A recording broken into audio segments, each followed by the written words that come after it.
for another episode of Get a Load of This from the Silver Creek Studios. I'm Jared.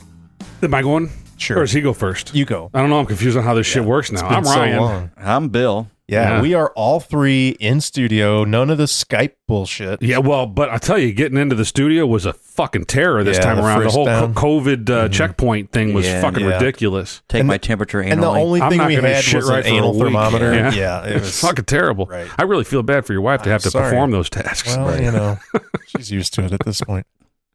Saying it didn't take a couple we made times. it. We made it. Then the lockdown, I guess, for the studio at least is lifted. Yep. Which nice is nice to have you back. It's been a long it's good time. to be back. It's good to not sound like fucking garbage. Yeah, you sound sexy now. Well, you know, I'm sitting in my office at home. I thought I sounded great, you know, but I can only hear so much, you know. Right. And as I told you, I didn't really listen to too many of them. Allegedly. Yeah. No, I really didn't. And you know, I don't listen to a lot because we don't go anywhere. You know, I'm getting a little bit of we were all kind of saying that. And we tend to listen to podcasts while we're driving, and we don't drive anywhere. Probably, 99% of the time. I don't sit at home. Now you're driving again, aren't you? You're back on the road? You go back into the office, or I work from home anyway. The road is his office. Yeah, I got you. Okay. So that's pretty much the only time I listen to podcasts. At home, I'm music or doing something. Right. I know that some people can listen to podcasts while they're working. You know, I can't. I feel like I got to focus too much on the words being spoken to me in the podcast that I can't focus on work. So it's music or nothing. Yeah. And even music fucks with me sometimes. So maybe it's because my brain can't handle too many interactions. I don't know. I had Rogan on the other day, which I never listened to him just because they're too long. But he had Bill Burr on, and I like Bill Burr, so I thought, okay, I'll listen to this. And it was 3 hours. But I turned it on while I was working, and I found I'm barely listening to Rogan and Burr because it was just like I can't pay attention to what they're saying while I'm paying attention. Yeah, it's tough to listen to a full episode of Rogan. It really is. I mean, it's like you got to do it over a couple trips somewhere. Or I mean, I don't know that I've ever really finished too many of them. Yeah. It's pretty rare that I actually finish one start to finish. You know. Well, I got a buddy who only listens to them at night. He's working during the day. He doesn't do it, but at night he puts his earbuds in and listens to podcasts. What does he do? Just like sit on his porch and... he's a farmer. Huh. Whitnauer.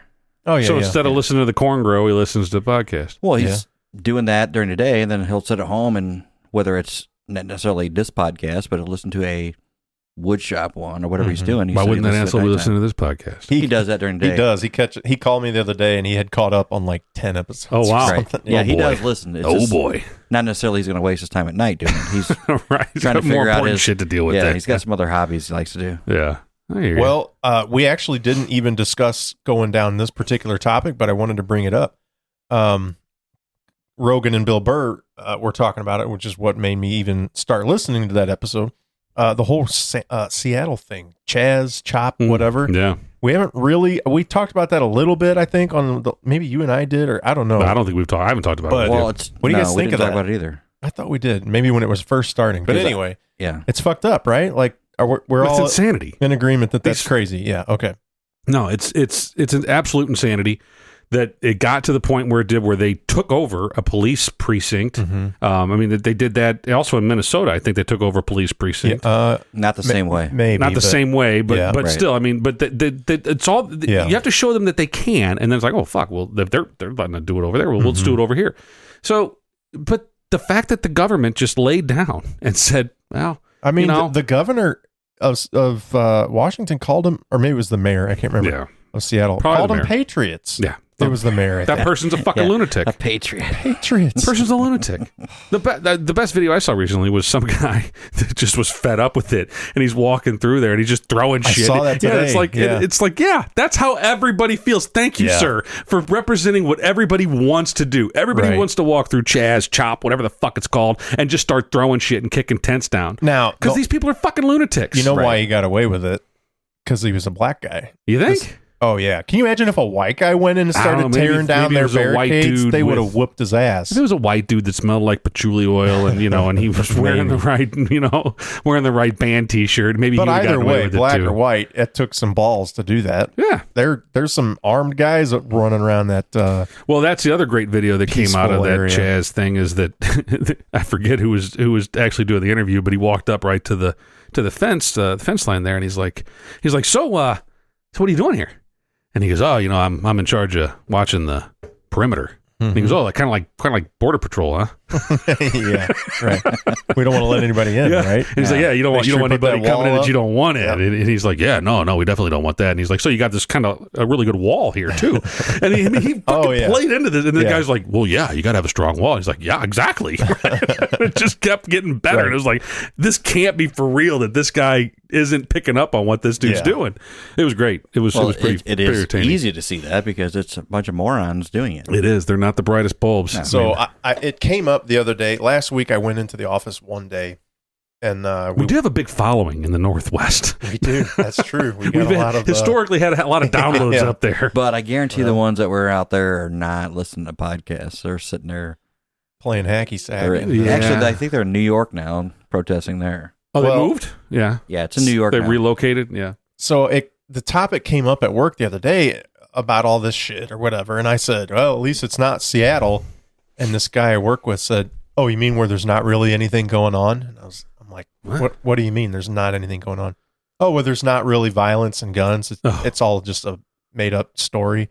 I'm like, okay, here we go. Is that where you will? Okay. Look, so I can show you right now. He really believes there's nothing going on there? Well, he believes that there's basically peaceful protests, more of a festival, that they aren't armed, and they're not really doing anything wrong. So he's getting his information off of Google or something like that. I guess. Well, maybe. Some CNN. Yeah. And I said, man, I can show you right now, not just news footage, it's people with their own cell phone cameras or whatever, of videos of armed guards, for better work. Well, don't call them guards. Graffiti everywhere of the ACAB, right? All cops are bastards is what that stands for. Right. Fuck the police, spray painted everywhere, all this shit. Broken windows. But it's all just a festival of love. It's like Woodstock. Right. Yeah. I'm like, how that guy's crazy. How far in the sand do you have to bury your head to say that there's nothing going on in Seattle? Well, the same people that say that all of the protests, aka riots, aka looting, all of them were peaceful, and it was all just misconstrued by the media. It's like, how can I mean, this is overplayed. We've talked, we haven't talked about, the media has talked about it enough that it's like, how dare you say it's a peaceful protest while the city is literally burning in the background of your shot when and then you cut from that shot to a shot of someone being pummeled on the street and bleeding from their head. I mean, come on. I mean, we're not stupid. I will say there are stupid people, but the majority of people aren't fucking stupid. Right. To this guy's credit, and it happened to be that morning, I think, or maybe it was the night before, Fox got, quote unquote, caught doctoring a photo. But it wasn't even, they didn't even need to. They took 2 different photos from Seattle of shit that's going on and basically combined them. There was a guy holding an AR-15 with like a bulletproof vest on or whatever, standing in front of a fence, at the wall basically. And then there was another photo of, I think, some shit burning in the background or whatever. Okay. And they basically took the guy and put him on the photo of the shit burning.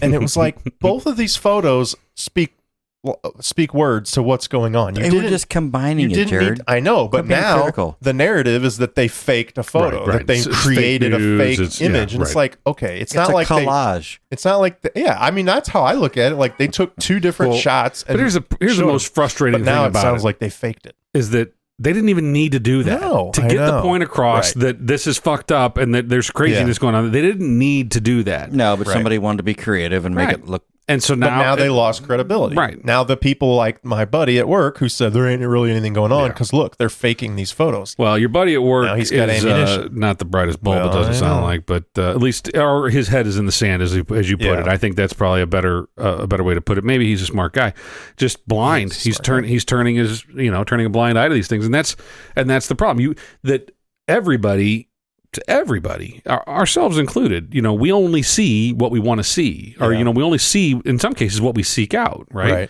So we're just as guilty. I think we all try to be well-rounded with what we consume and that, but we're all guilty of. Everybody is. But then there's the people who are just willful ignorance that just there's no way they won't watch Fox, even if they do happen to see something that makes them think, oh, it's fake. They can't fucking be true. That can't possibly be true. They will just discount anything that they see that doesn't fit their narrative, whatever they happen to believe in. Yep. And that's the problem. Now I can appreciate anger over police brutality. There need to be protests about that.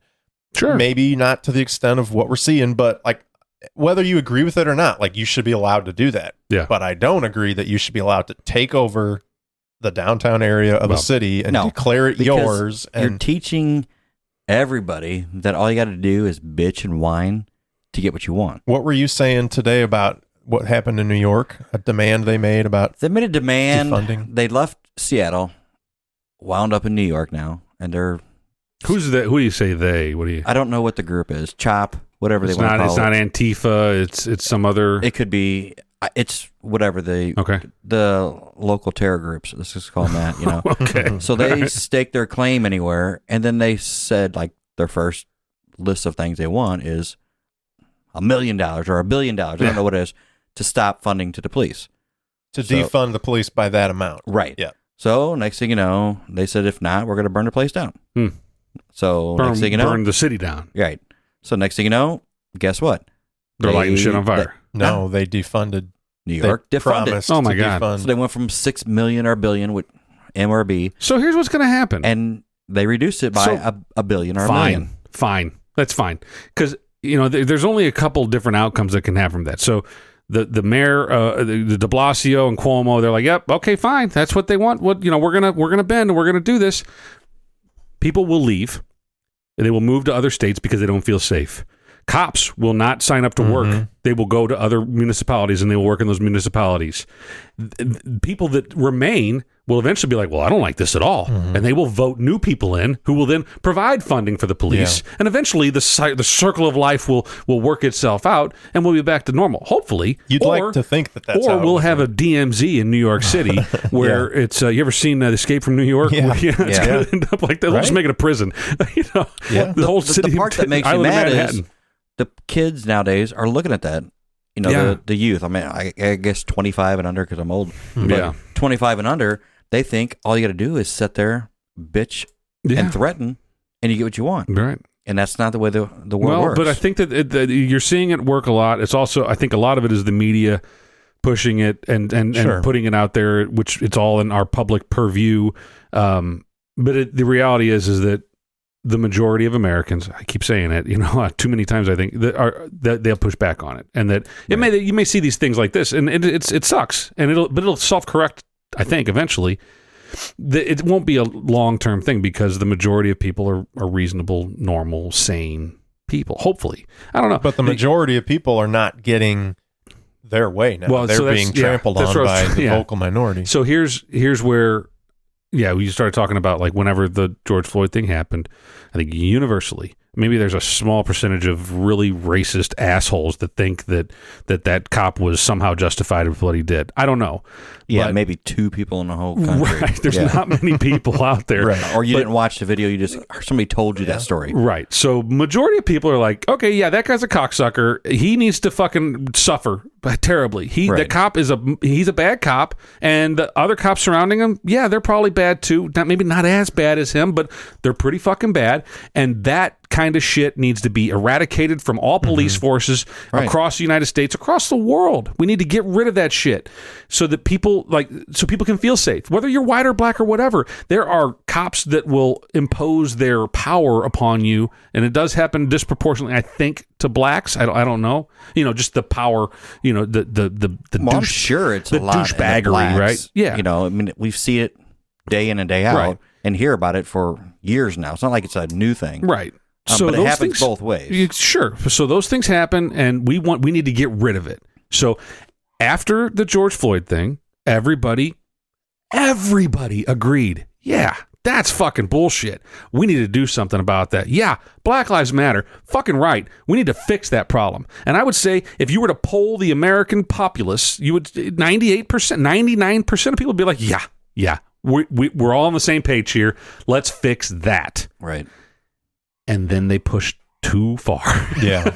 and it was like, yeah, we're all on the same page. We all wanted to accomplish the same thing. And then, well, I don't know who they is, if it's Antifa, if it's Black Lives Matter, but they're like, while we got your attention, we also need slave reparations. Like, whoa, Right. one step at a time here, pal. Right. Okay, I got your back. I'm gonna help fire cops with you. I'm gonna help to reform the police force, and I'm gonna make sure that you don't have to worry about getting pulled over by a cop, because we don't want bad cops. Nobody wants bad cops. Right.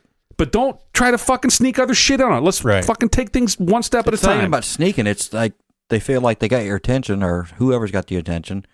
But let's focus on the police right now. Yeah. Because that's the point at hand. Right. Now, granted, there's all these other issues you have, but let's make sure this guy... Yeah, let's take care of this one thing. And we know, and everybody now knows we've taken there's that other... too far, and Sure. we go with the Atlanta officer who, in my opinion, justifiably shot an assailant who physically assaulted him, stole his weapon, and shot it at him. Like, that guy is asking to be killed at that point. Yeah, no, it certainly seems like that's the case. You could say in hindsight, it'd be nice if he shot him in the leg or in the shoulder or something. Right. But, don't shoot to kill. But they're trained to shoot to kill. Like, when you're being assaulted with a weapon, you shoot to kill. Right.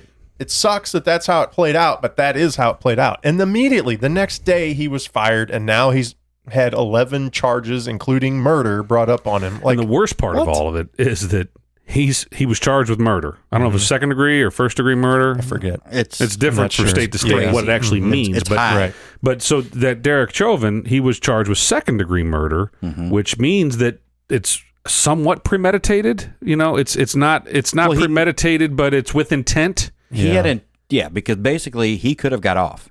Yeah. There's a point where he's sitting there going, Right. I'm probably not So doing like first this guy any degree, good. first degree is premeditated. Like, hey, I don't like that motherfucker. I'm gonna go kill him, and here's how I'm gonna do it. And you lay out a plan. You get a notepad out, and and you go to the hardware store and you buy a bunch of shit, and So, but then there's second degree, which is you're in the midst of something, and you're like, that motherfucker, I'm gonna fucking kill him. And but it's in the moment, right? And there's third degree, which is manslaughter, or kind of like manslaughter, where it's it's like you killed somebody because of your own neglect. You were drunk driving, or you accidentally discharged a firearm and killed somebody, something like that.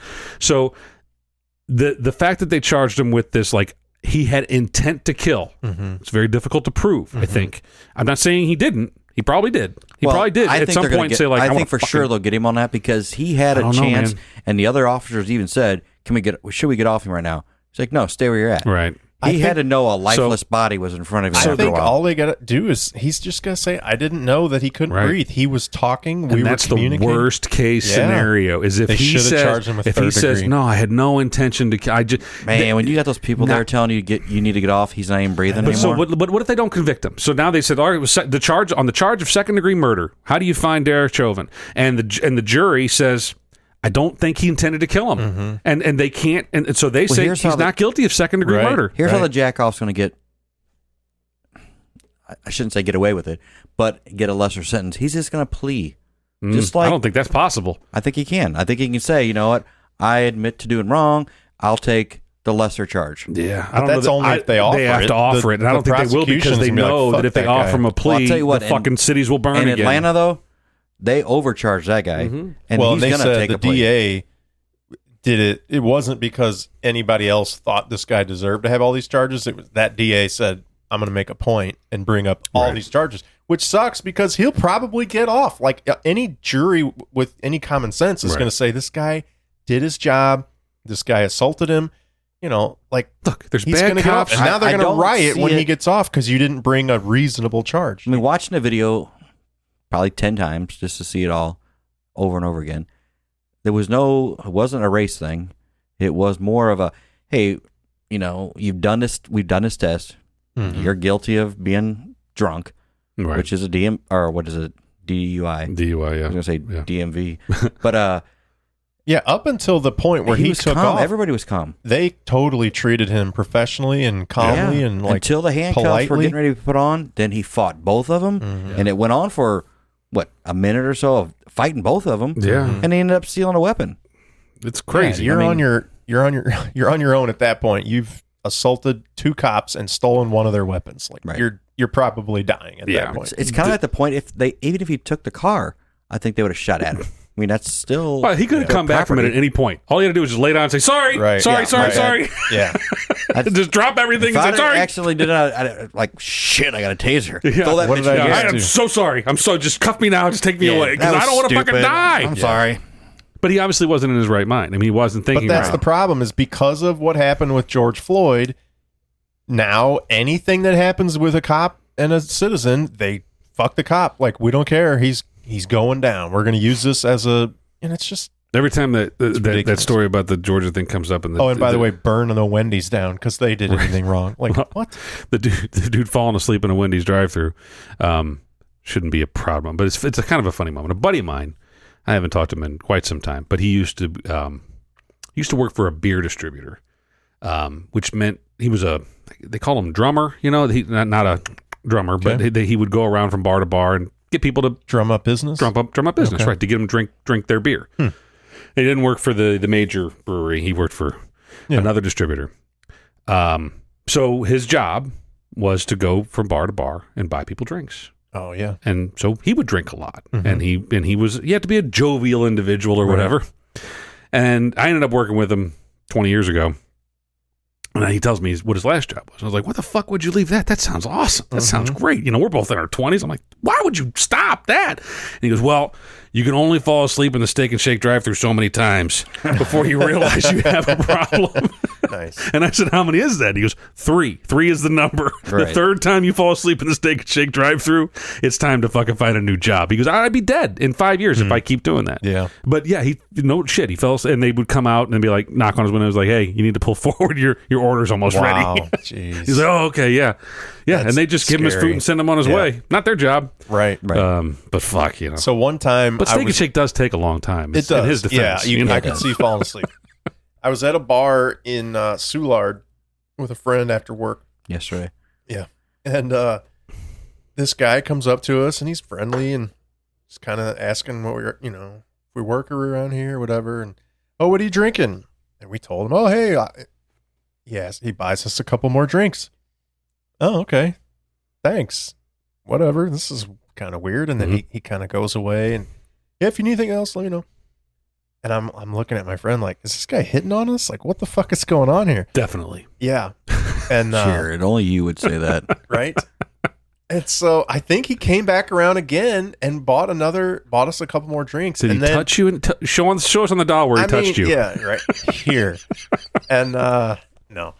But then we realized he had an AB Anheuser-Busch logo on his shirt. I got you. And it was like, okay, this guy works for the brewery and is out drumming up buying drinks. And by the end, he got the whole bar together and we all took a photo or something. But yeah, he gets paid. But at first, it was like, why is this guy buying us drinks? This is weird. I would never think it. I'd be not like, that there's anything wrong with that. This dude is staying next to me the rest of the night. I don't care. Let's not talk about him. He's buying beer. He's buying drinks. Let's do this. He's our homie. Yeah, you can say I'm cute all night long.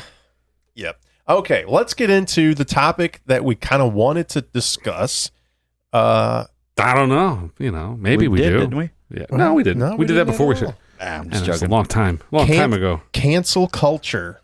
Yeah. What does it mean to get canceled? What does it take to get canceled? Thank God we're on a podcast, so they can't cancel us. We can just keep doing whatever the fuck we want to. It's true. That's the beauty. That's kind of the beauty of the internet, right? There's a lot of bad things with the internet. But the address here is 124.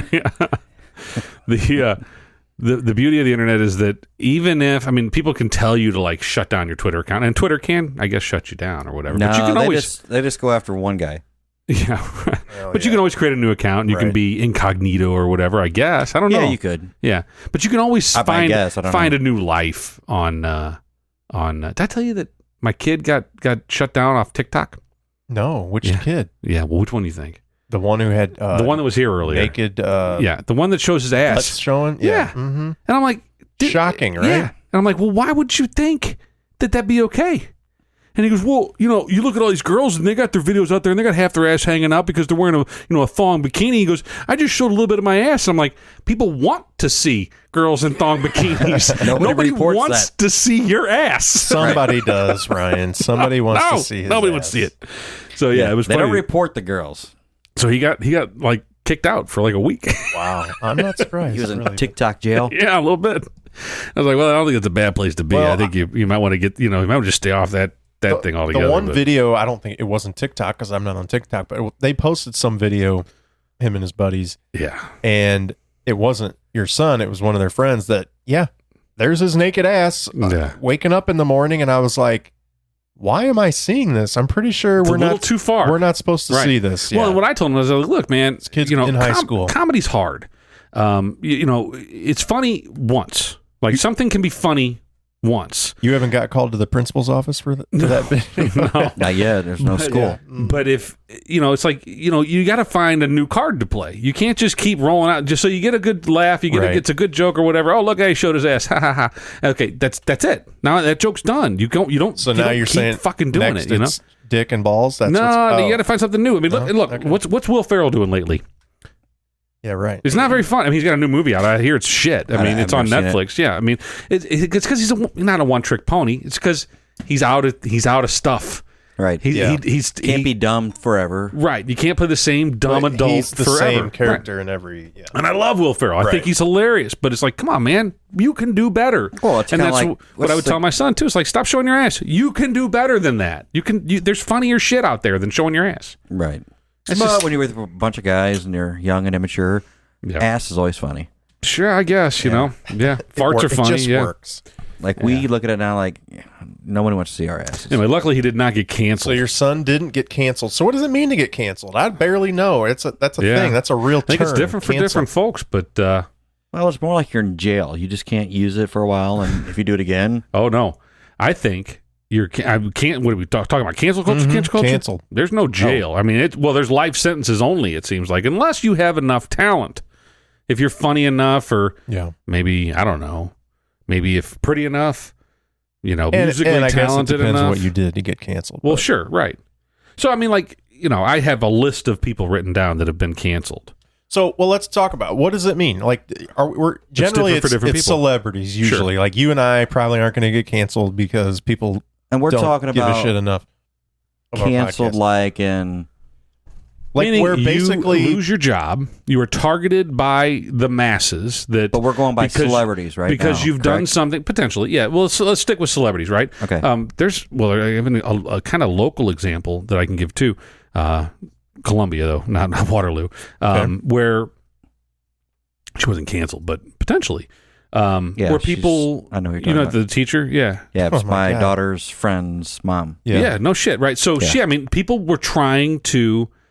Telling the Board of Education, like, you need to fire this person. It wasn't her. Right. I mean, she allegedly made some, but it was someone in New York with the same name that made some racist statements or whatever. And people, without even blinking an eye, just started targeting this poor woman. Went to the school, found out her address. Yeah.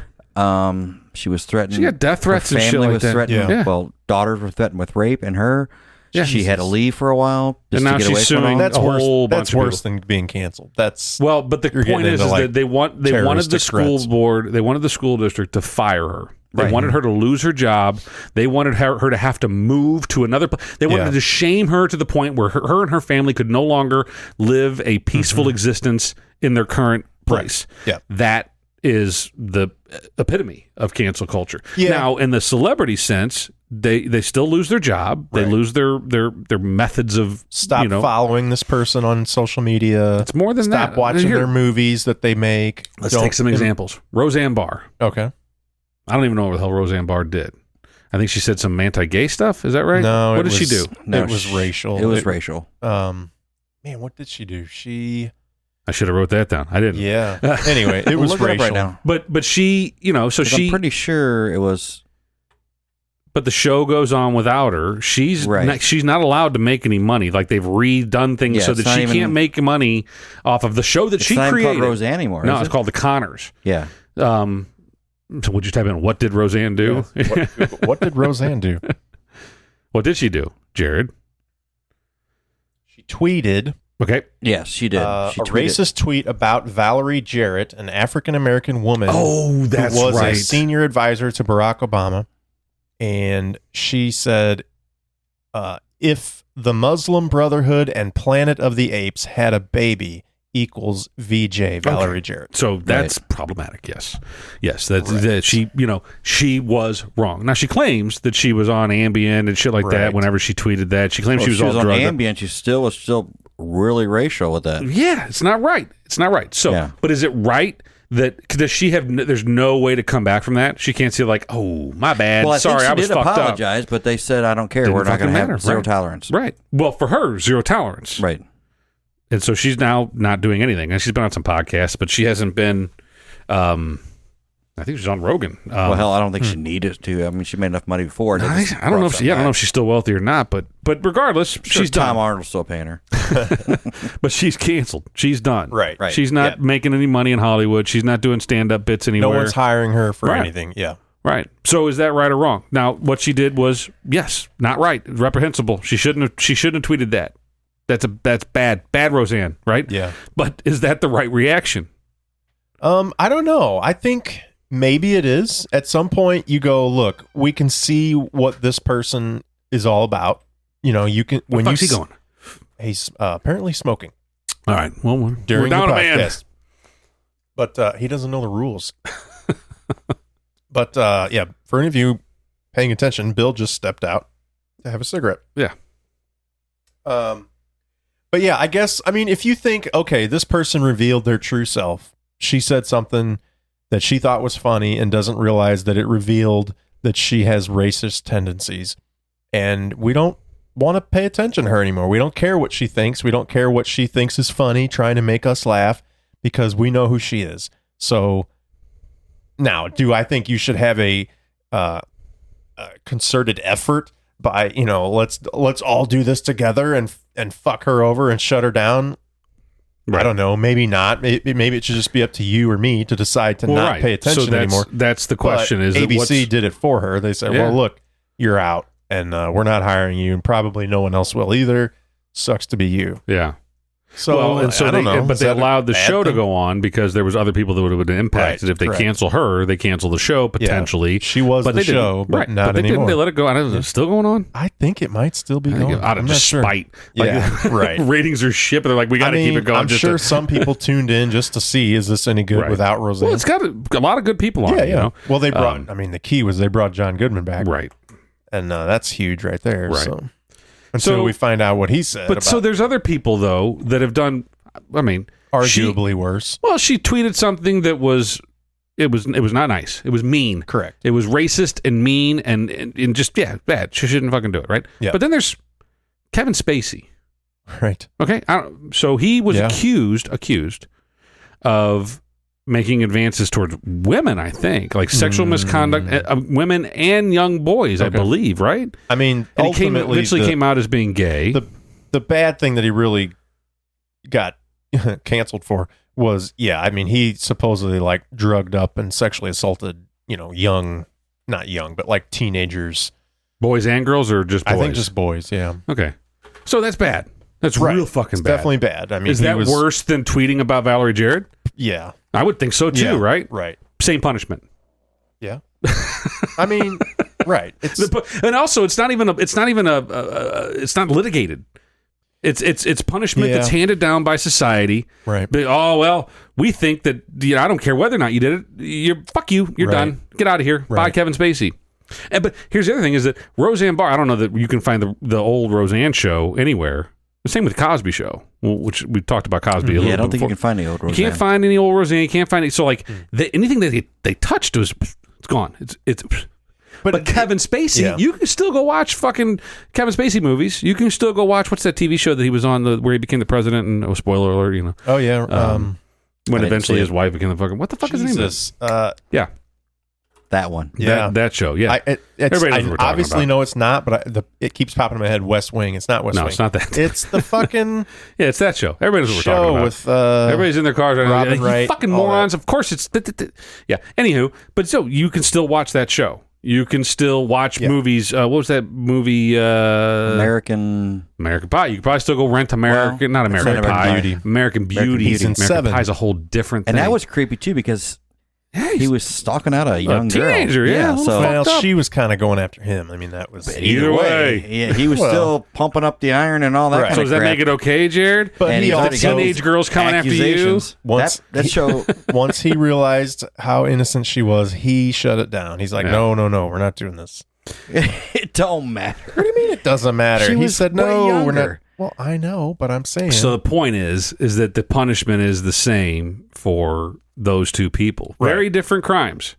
Not even crimes. Very different accusations, allegations, but I mean, I guess you just put a level up, and anything above that level, we're shutting you down. It doesn't matter if it's a little bit above or a lot above. I already brought it up earlier before we started recording. Megyn Kelly.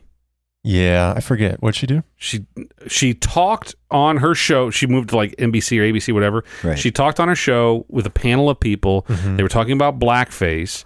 And she said, well, whenever I was a kid, people just wore blackface and it wasn't a big deal. It was, and done. She didn't wear blackface. Right. She just said, when I was a kid, people did it. Didn't think it was a big deal. Was the implication that her comments were saying that this is okay? Like, I mean, it's okay. I think if she's talking about it by saying, no she problem. justifying it because of I think maybe that's the way you could interpret it, but I think other people could interpret it as... I don't remember it now. Yeah, I don't remember exactly her words either, but I'm just saying you don't have to wear blackface to be shut down by here's it. The thing. You say it's okay. The crime for her, or the punishment rather, for her is, so far at least, is the same as it is for Roseanne Barr. Yeah. They're both kind of blackballed from the industry. They're not allowed to have a show. They're not allowed, they're not getting any work. And the crime is very different. Very different. Yeah. But I mean it is different. In my opinion, Megyn Kelly did nothing wrong. She talked about wearing blackface.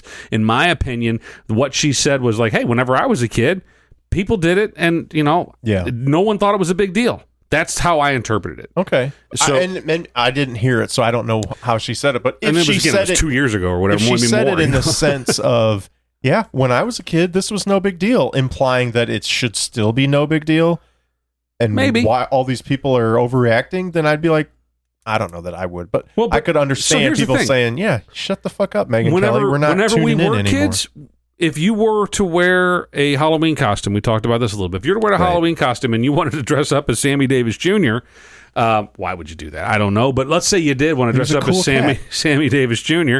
Yeah, baby. And that's not it. That's not a Sammy Davis Jr. Close enough. I knew what you meant. If you wanted to do that and you wanted to put on blackface, right? People did. Maybe not Sammy Davis, but give me another black. Well, you can be. Let's say Michael Eddie Jackson. Murphy, Michael Jackson. Yeah, you put on that glittery glove and the shoulder-padded leather red jacket. Maybe you wanted to go with your buddies as the Commodores, as Lionel Richie and the Commodores, all of them.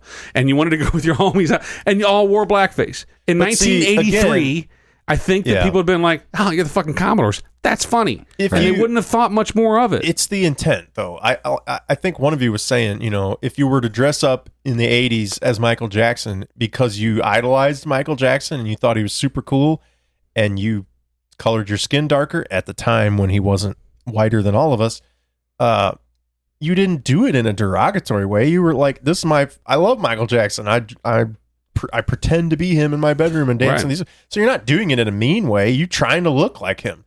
Blackface isn't a derogatory thing in that context. But I think to some people there is no acceptable blackface. There's none. I understand that perspective, but I think there is, like I said, if you're a kid trying to look like Michael Jackson, you're going to put the jacket on and the glove and whatever. Your parents need to come in and say, like, no, you can't do that. Well, maybe, but being black if is you not a are costume.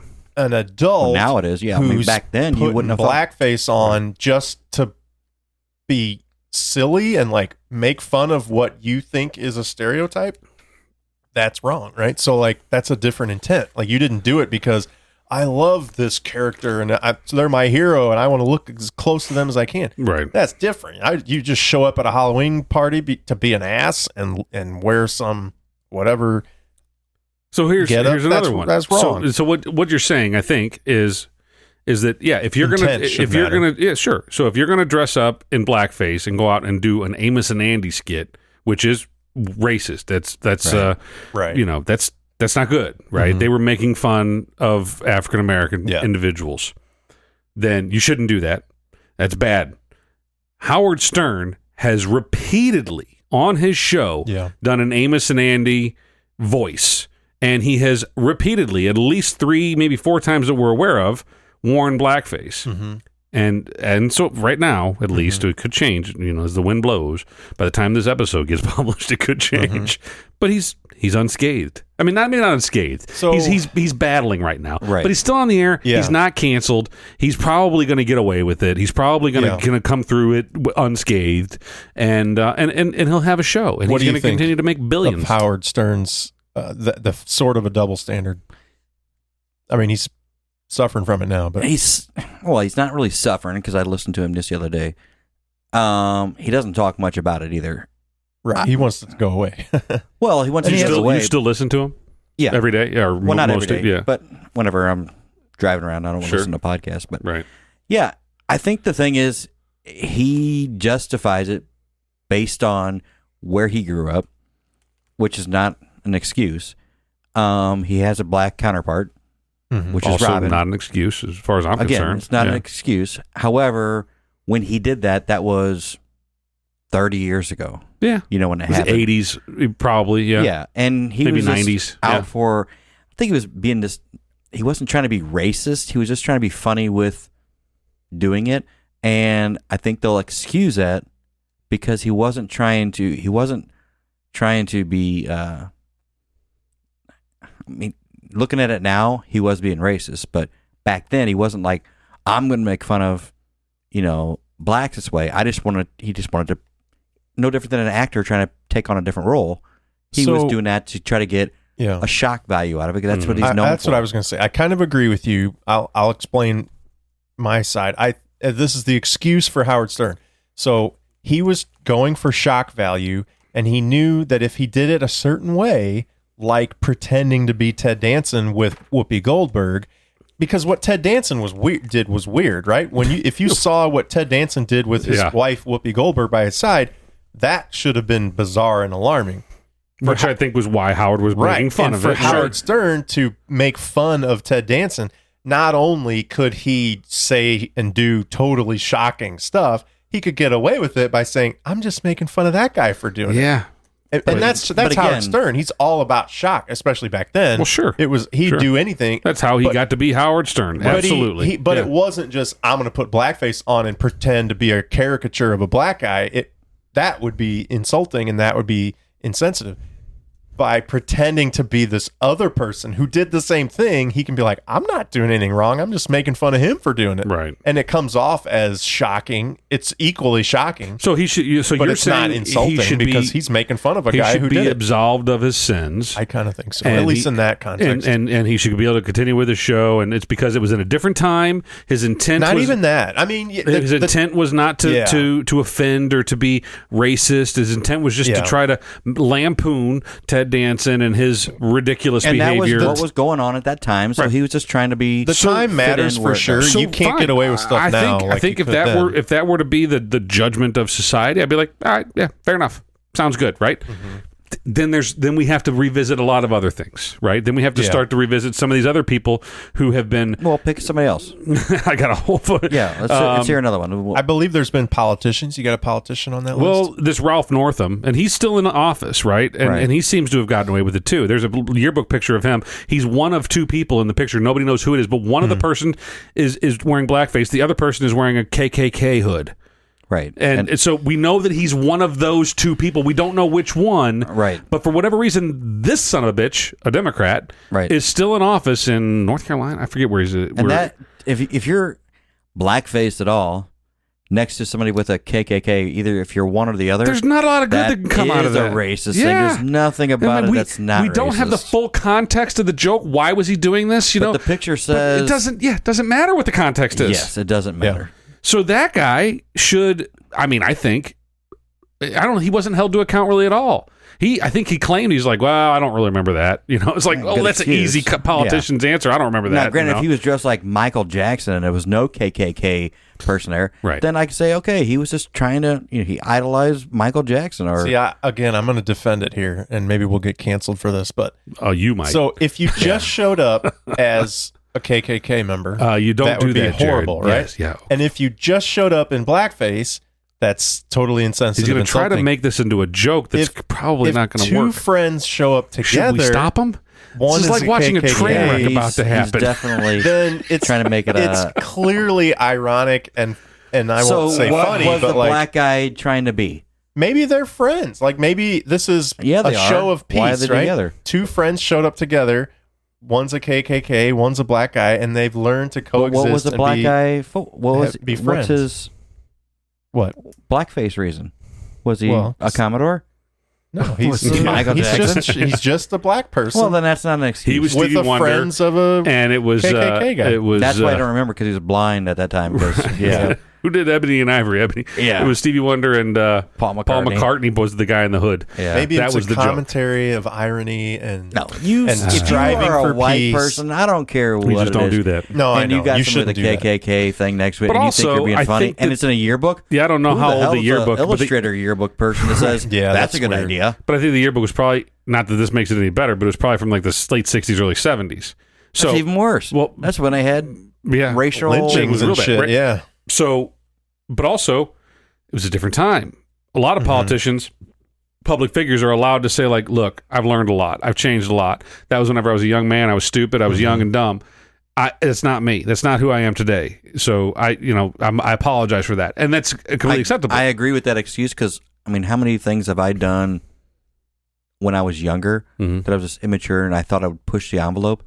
And nothing racial, but just doing something wrong. Doing something stupid. Busting a window out of a Right. car or something because I was there. And now I look back, I'm like, what an idiot I was, Right. what an asshole I was. So, yeah, I do think you learn with age. But again, who's the yearbook staff that okayed that Right. picture? well, I mean that tells you right there when it made it into the yearbook without getting taken out. Like, what was going through the minds of all those people in that time in that area? Like, But again, I bet it's if you fucked go up. through hundreds of yearbooks back in that time, they probably allowed that Yeah. crap. But this guy happened to run for office somewhere, and they're looking for dirt, and Right. there it is. well, it's kind of like, and you and I talked about this before. It's kind of like the Aunt Jemima thing, right? So Right. like there was an entire marketing era. Who dat? Sorry, that's my Ring doorbell. No. There was an entire marketing strategy around portraying black people in a southern home cooking kind of vibe, right? I mean, they sold a lot of food that way by painting it in that Yeah. style. And so, was it racist? Well, looking back, yeah. But at the time, don't it was think- like, we're just trying I to don't think sell it was pancake racist at batter. all. I think it was people saying, like, what sells? What do people like? People trust, Right. Whether it's an old woman, it's an old man, Uncle Ben, or if it's Aunt Jemima, or if it's Betty Crocker, or if it's Chef Boyardee. Yeah. There are figures that we equate with, like, I'll bet that shit tastes good. And we've been trained, because marketing is powerful, to think that Aunt Jemima is good shit. And what's the other one? The other fucking syrup, Butterworth. Yeah, Mrs. Butterworth. Which is she even black? I think she's not. But Well, we the don't really know. bottle The bottle is dark brown. gives you the or the syrup impression is brown. that is, because it's a bottle like silhouetted as a woman in a dress. Okay. But it's a dark bottle. So what race is the honey bear? The bear. Yeah, I know. I don't know. But I think the problem is if you go back. I mean, Aunt Jemima dates back to the Clearly Latino. 1800s. Yes. That brand, and the manufacturers of the product. It used to be called something else, and they changed it to Aunt Jemima Mhm. because at the time there was a song called Aunt Jemima's something, and it definitely had a. I don't know if there wouldn't have been a video, so to speak, but like the description and whatever was of this, what they call mammy type character, right? Mhm. Which was another thing. It was a style of depicting certain people. So could we not watch they Tom and took Jerry anymore that, either? right? Because there was it's the Mammy same and thing. Yeah. Mammy Two Shoes Well, and it's Tom and next. Jerry. But the problem was that you said, here's this depiction of a person, a black woman who was depicted as a slave, and was she? I mean, I guess it's arguable, but we're talking about the late 1800s. Back then, see, the way I understand it is it was like the white kids would call the slave Aunt so-and-so. Because they didn't consider them Mr. and Mrs. So instead of calling them by a surname like that, then they would call them Aunt. Same with Mammy. I mean, that was like a generic term you'd call the in-house slave. Yeah. Right. And so it sounds innocent to us now because we just wanted syrup.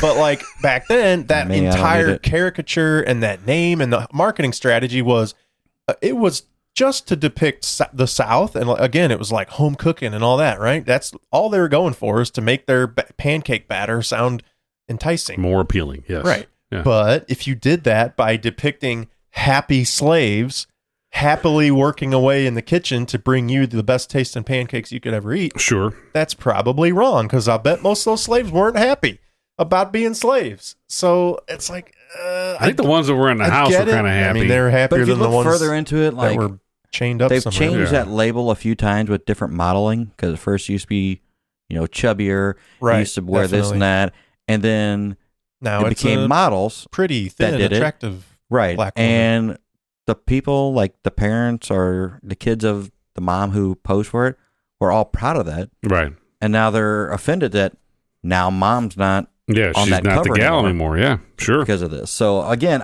I can see if we're using slang that shouldn't have been used, change the slang. But again, the fact that we're sitting here talking about it and we are as perplexed as we are, which I think every time I can go down this list, or we can talk about Uncle Ben or Aunt Jemima or any of these things, and each one of them is going to be like, I think it might be because of this, or it's probably because of this. And if you talk to a black person, they're gonna be like, well, here's why it offends me. But you talk to another black person, they're like, no, here's why I have a problem with it. Another black person will be like, I don't fucking care. Right. I would say, honestly, I would think that the majority of white black people would be like, I really don't give a fuck. Just give me good pancake syrup. Right. Give me good pancake mix, good pancake. I don't give a fuck what you call it. Call it Ajax pancake syrup. Make it good. Fuck it. Well, but the fact that we're all perplexed by it, the fact that we're all confused by it, shows that it's all kind of bullshit. Well, it's I'm not all even just confused by it. It doesn't. I mean, it's bullshit to us, but I think it's bullshit to most people. I mean, I don't eat pancakes or syrup, so it's not my thing. How about waffles? No, don't do that either. I don't like breakfast. So it's breakfast. not English muffins. No. You don't like bacon? You can keep going. Bacon's okay. That's not breakfast though. Sure it is. Sausage I like too, but it's not for breakfast. So you like breakfast meats? Yeah, but just not the other meals. stuff that goes with breakfast, right? But my thing is biscuits and gravy. Oh yeah, I do like sausage. That. Okay. That's breakfast. But I eat that like sometimes. Like you don't like any eggs, scrambled eggs, fried eggs. I'm not an egg person. All right. Yeah. I'm hungry now. Yeah. Okay, go ahead. What were you saying? We went to Denny's and sit outside. Yeah, let's go. Because coronavirus. Picnic table. No, I think we have bigger fish to fry right now with racial profiling and all that stuff. That why are we nickel and diming? It goes back to what pancake batters and everything else. Why don't we focus on if we feel like, and we obviously know that the police are needing to be reformed.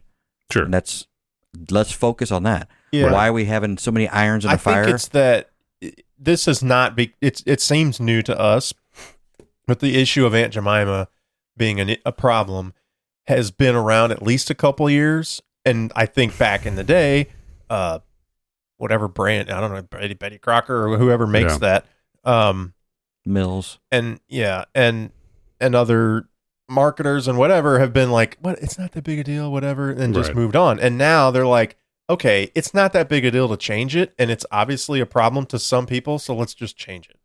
And that's fine. It seems like a major overreaction now. Because it's not going to make anybody buy it less or buy it more. But the thing is, if we got the problem, it's been going on forever. And just like these Democrats in there that are trying to twist it and saying, everybody's racist except them, and they're coming out of this stuff could have been changed years ago. It's not like this is new. This is old, and it's just gotten to the point where who's sitting they're pretty? sick of it. You know who's sitting pretty? Log cabin syrup. Yeah, those motherfuckers are killing it. Those guys. For What's now. wrong? Nobody hates log cabins. Yeah, it's shaped like a cabin. It used to be shaped like a cabin. The bottle. It was I don't awesome. know. If you look back, maybe pioneers are going to hate that. Yeah, they fucking hated making those cabins. I hated living in a cabin. It sucked. It was drafty. There's no air. Mud floors. This is bullshit. Yeah, this is Fuck dumb. log cabin. Fuck log cabin. Take it protest. That's right. Jesus. We're just going to call everything syrup.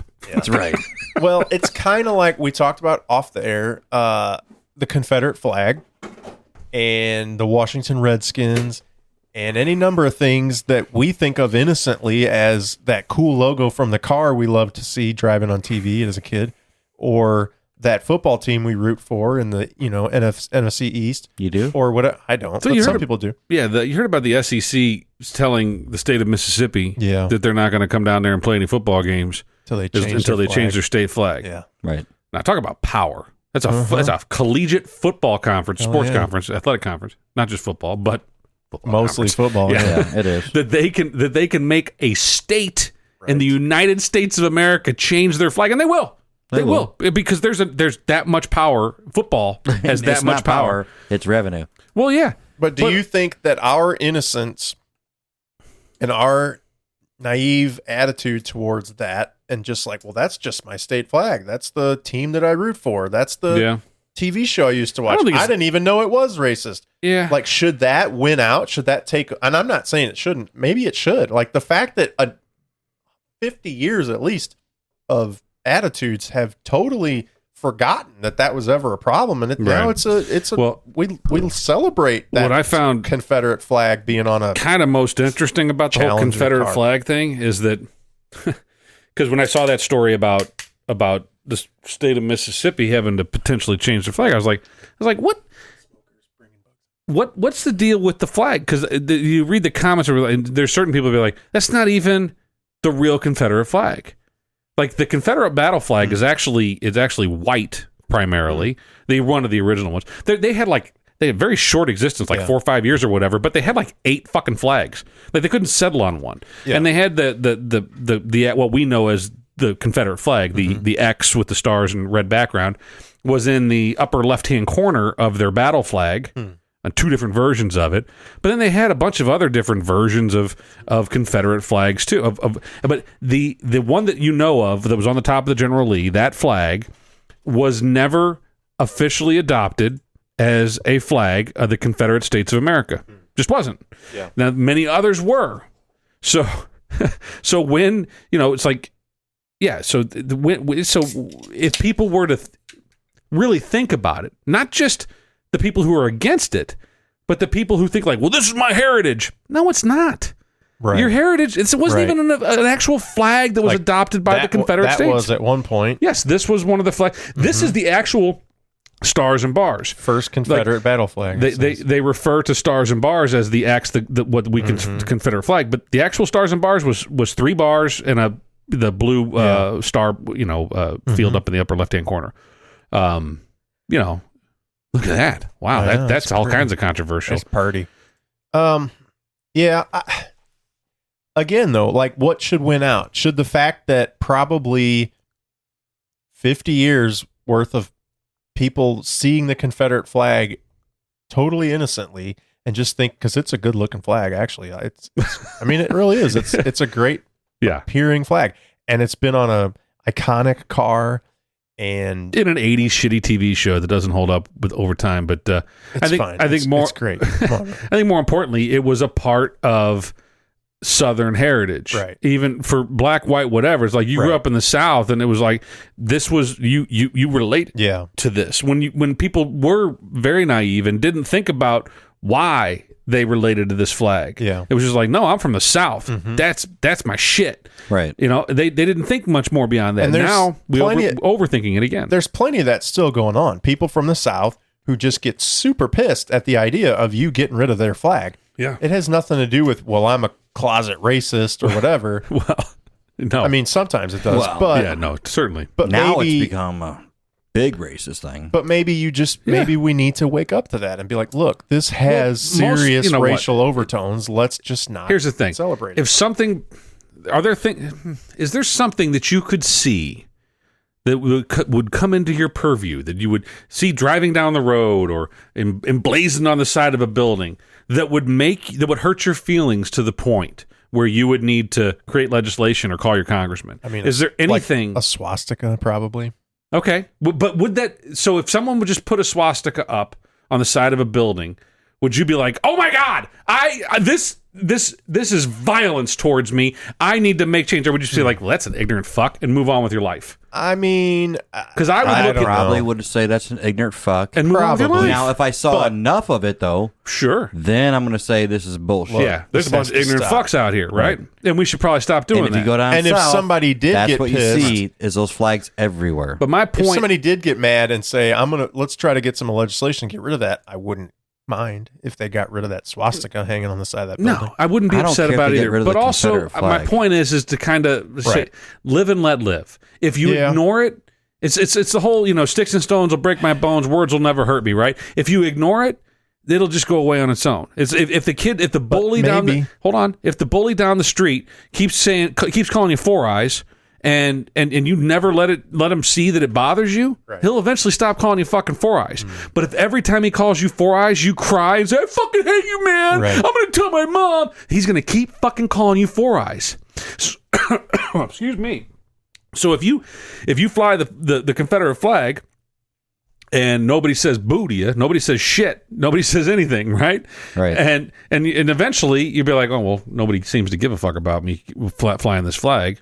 Then maybe they'll just stop on their own.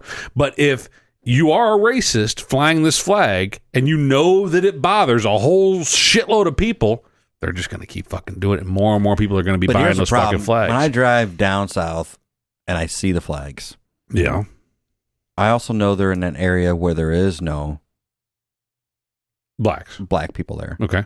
So it's almost like they're trying to be tough guys / fly that flag. Like, I'm proud of it.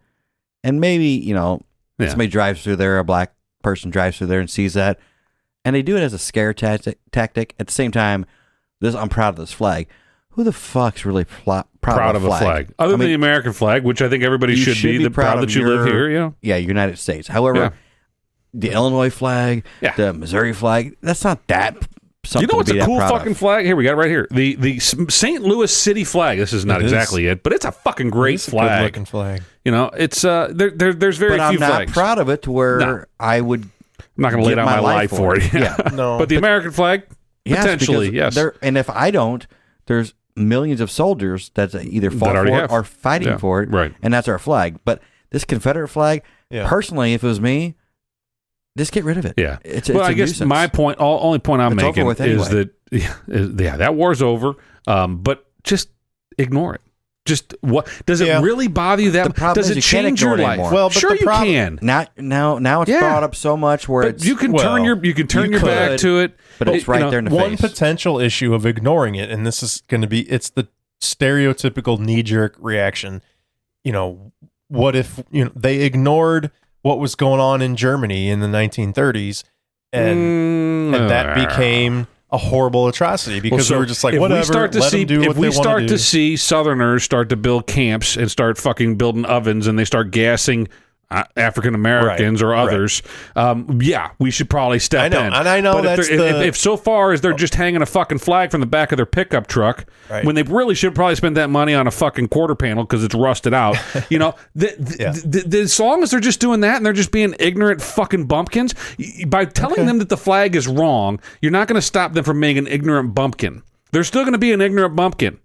But maybe there's and they'll sew their own fucking flag. There's some level in between of like, let's educate people on why this is offensive. Some people are not educatable. Is that the right word? Yeah. There's some people you just cannot. You're never going to change them. They have that we think this is a problem, and not a lot of these people have hate just based on where they live. They think, okay, I'm from the South, and we have a Confederate flag hanging in the Capitol building in our state.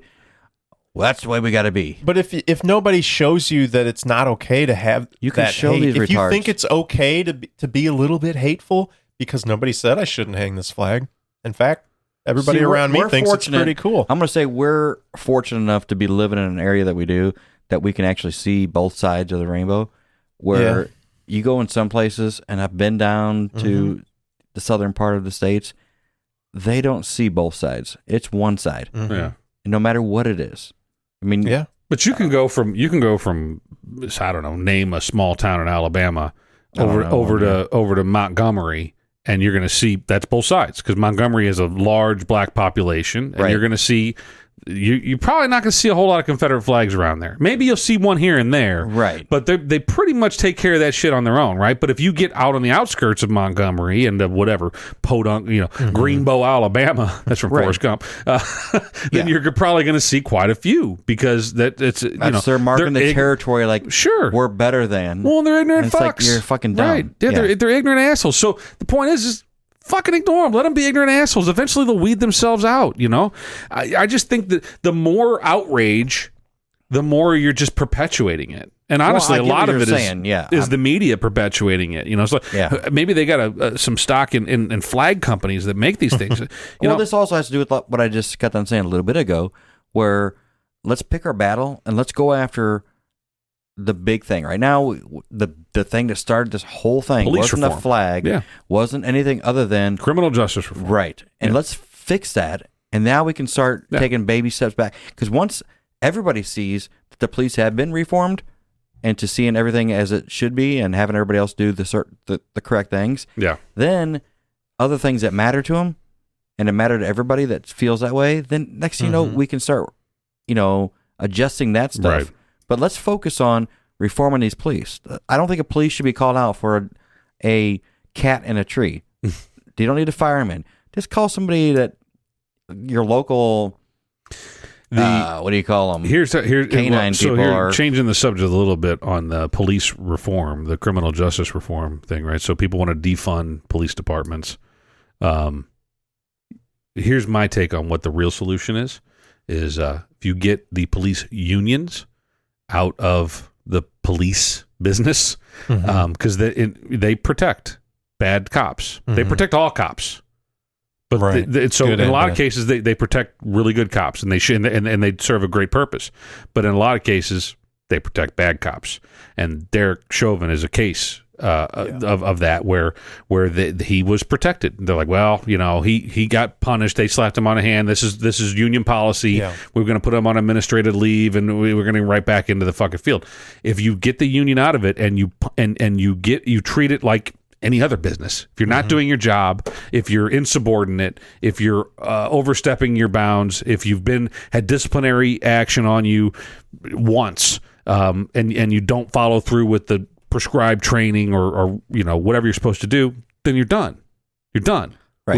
Without severance, you're done. You're a bad cop. Fuck you. Get the fuck out. Right. You can't do the job. You need to find something else. Right. But because we have these police unions that exist, they allow for bad cops to persist. And that's what the whole reform should be about. That's part of it. Yeah, it's a big part of it. Is get rid of the unions. I don't think necessarily getting rid of the union, because I'm not anti-union, but I'm not also.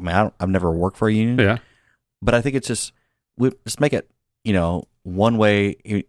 2 strikes and you're out. One strike and you're out. Whatever it is. Okay, yeah. Unions used to serve a great purpose. They don't serve a purpose anymore. Police officers aren't what unions are intended for. Unions are intended for warehouse workers that were mistreated and had shit environments where people were dying on the job. Right. That's what unions are intended for. Right. Unions aren't intended for teachers, or for police officers, or for people who really, honestly, are baggers. At the grocery store. My wife benefits from having a union. For the post unions office. are intended for anybody.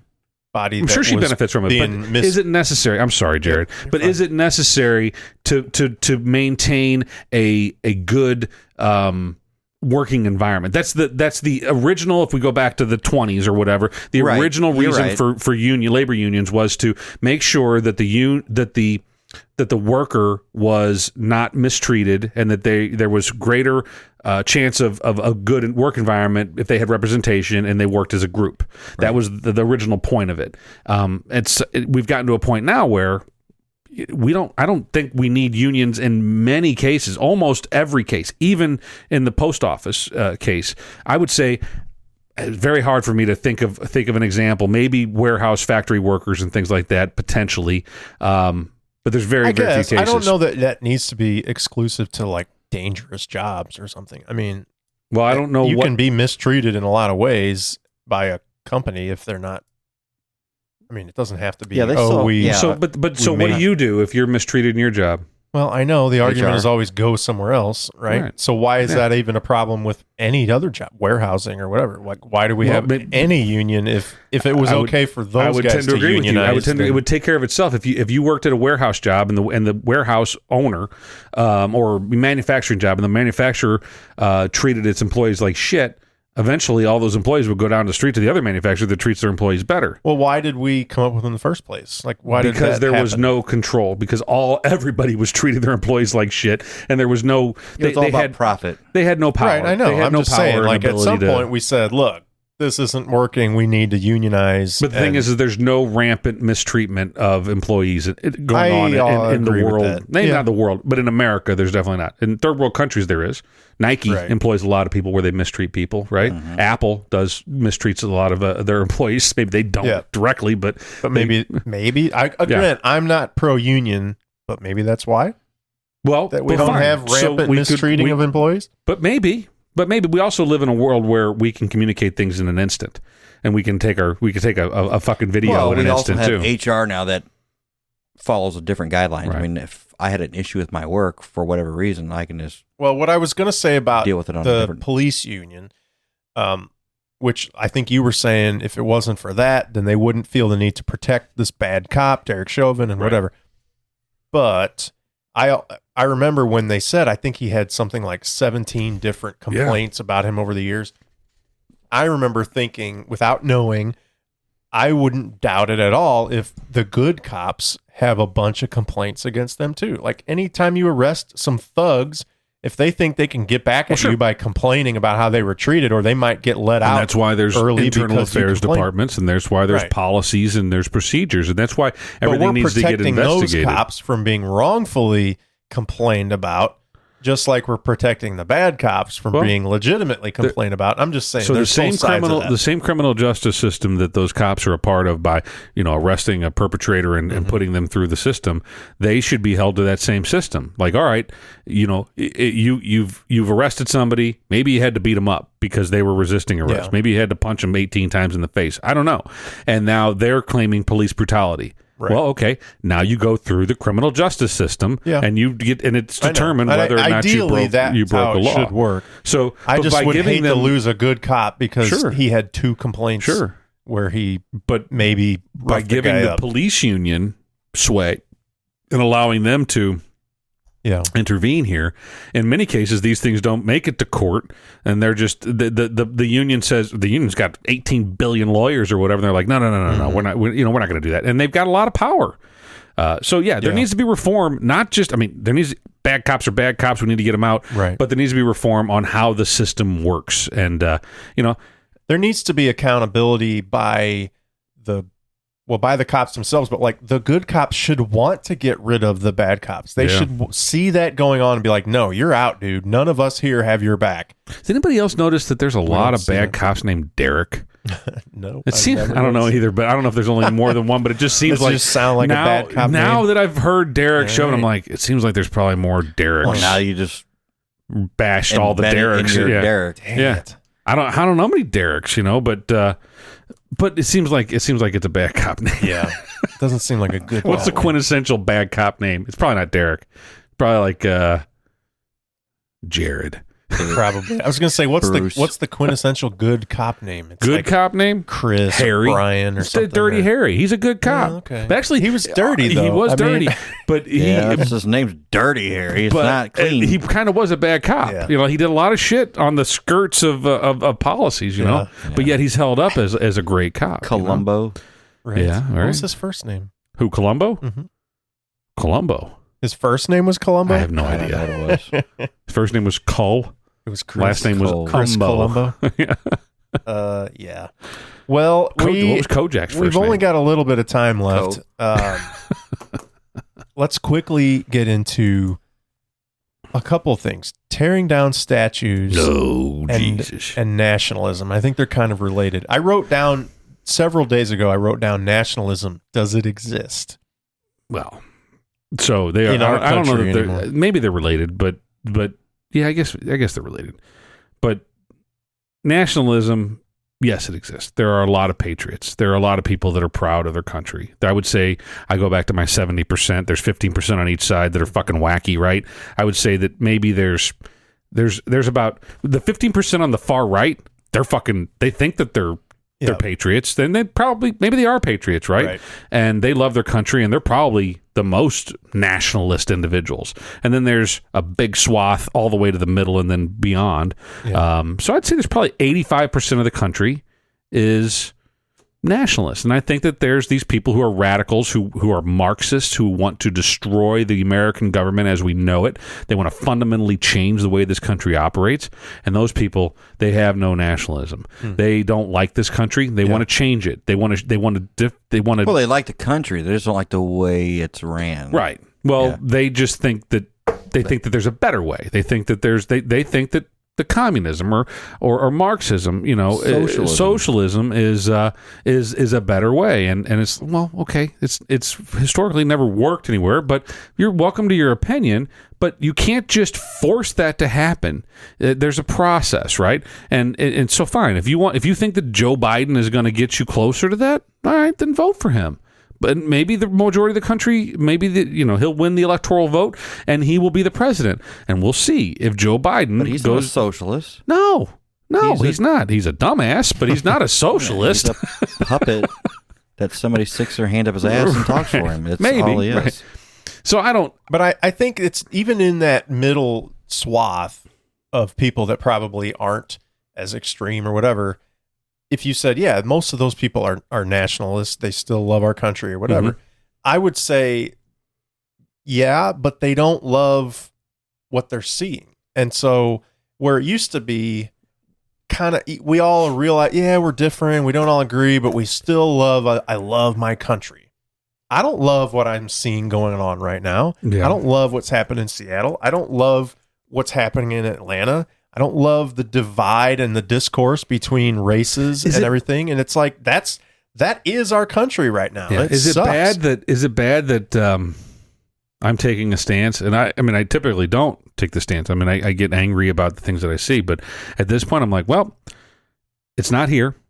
It's kind of not my problem. I can't really do much about it. I'm not gonna quit my job and go to Seattle and change it, or Portland, or I'm not gonna go to New York and fight against it.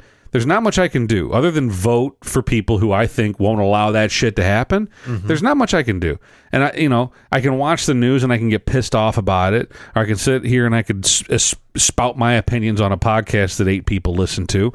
And that's about all I can really do. So I'm not going to worry about it too much. Now, if it comes to my city where I see people starting to make a chop in Waterloo, Illinois, well, yeah, then I'm going to fucking go down to that. I'm going to go down there and I'm going to be like, no, this isn't fucking happening. And now I'm pretty sure that the police force in this city and the county will take care of it. But if they choose not to, I will be there with the rest of my fellow citizens who agree with me, which I would think would be the majority of them, and we would put a stop to it. Well, that's right there.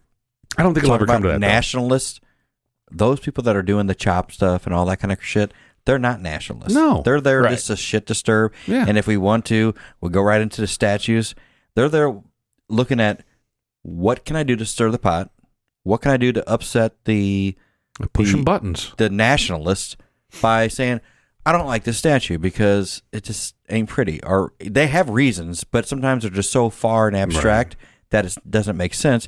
But they'll justify it. I mean, I think they're nationalists. They think they love their country, and they're going to take it back from what it became, which is this racist, whatever.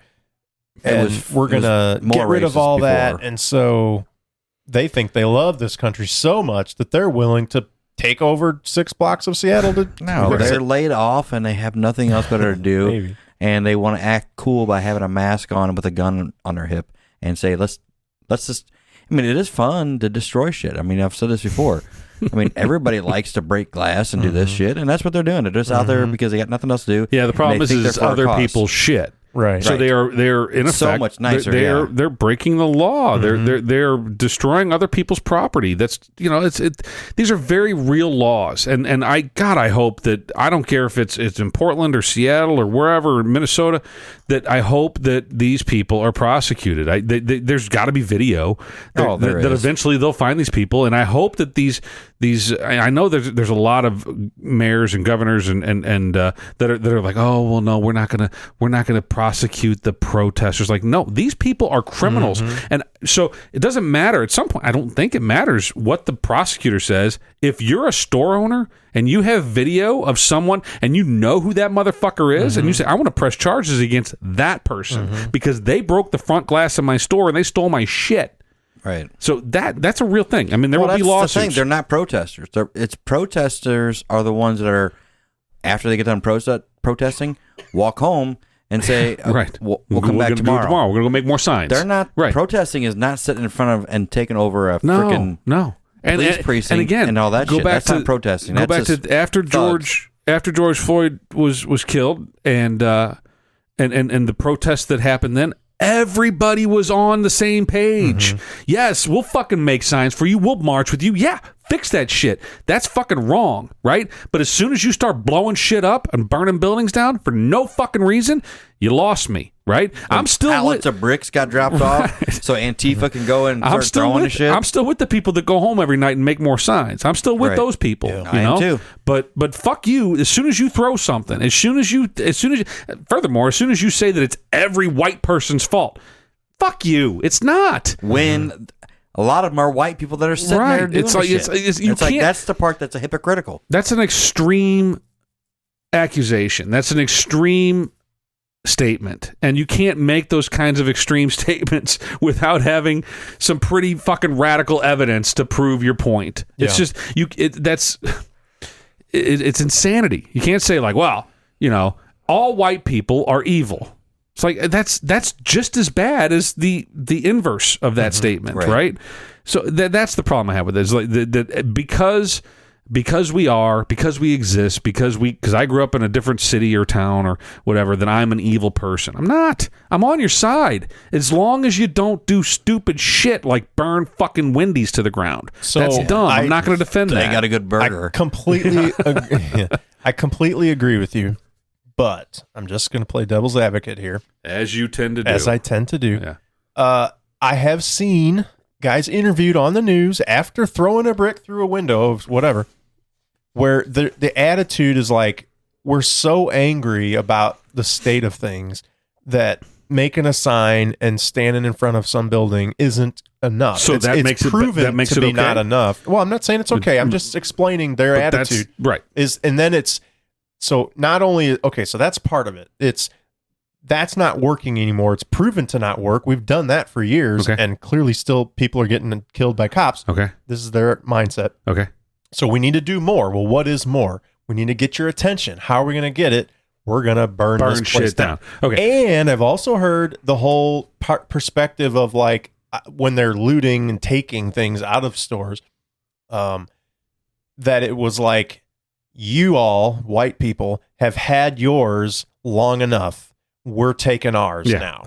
So that doesn't work that way. Well, I know, but I'm just saying it's the level of anger and and just because you're angry, just because you're angry does not give you free reign to go harm other people. So I'll use this is a bad example, but there was a time we were up at Stubborn and we were talking about I forget what it's called, but whenever people make noises while they're eating, and it infuriates other people, and that those individuals and those individuals that get infuriated by the noise of someone eating will then turn and inflict harm on someone else. Okay, try. So that's the. So I don't like to hear people fucking chew. And there's a lot of things that infuriate. Crying babies infuriate me. I hate not really crying babies. Crying babies is like they don't have any control. But like screaming children because they didn't get the fucking blow pop or whatever their mom didn't buy for them in the fucking checkout aisle. I want to punch that mother in the fucking face. Right. I don't, because I have self-control. I'm angry. My emotions can take over. I could easily say, but I was mad. I am tired of it. I've listened to it for far too long. And I expect parents to just take better care of their children, but they don't. So the only way I can get them to change is by punching that bitch in the fucking face. That is not the solution. Right. I know. That's not the solution. Find that out after how many bitches did you hit in the face? But the point is that it just turns because out that's not the solution. just because something The one sued me, and I figured that out a long way. just because you're infuriated by something, just because you're angry, and it's not directed at you, it's directed at the populace out there that think that it's okay just because they're fed up and they can't take it anymore. I'm not going to take it anymore. Right. And no, well, just because you're mad doesn't give you the right to go destroy other people's shit. But I know. Punch some bitch in the face, Being older, you have that control. Being younger, you might have done that. I might have gone burnt some shit Shown down up at some protest and No.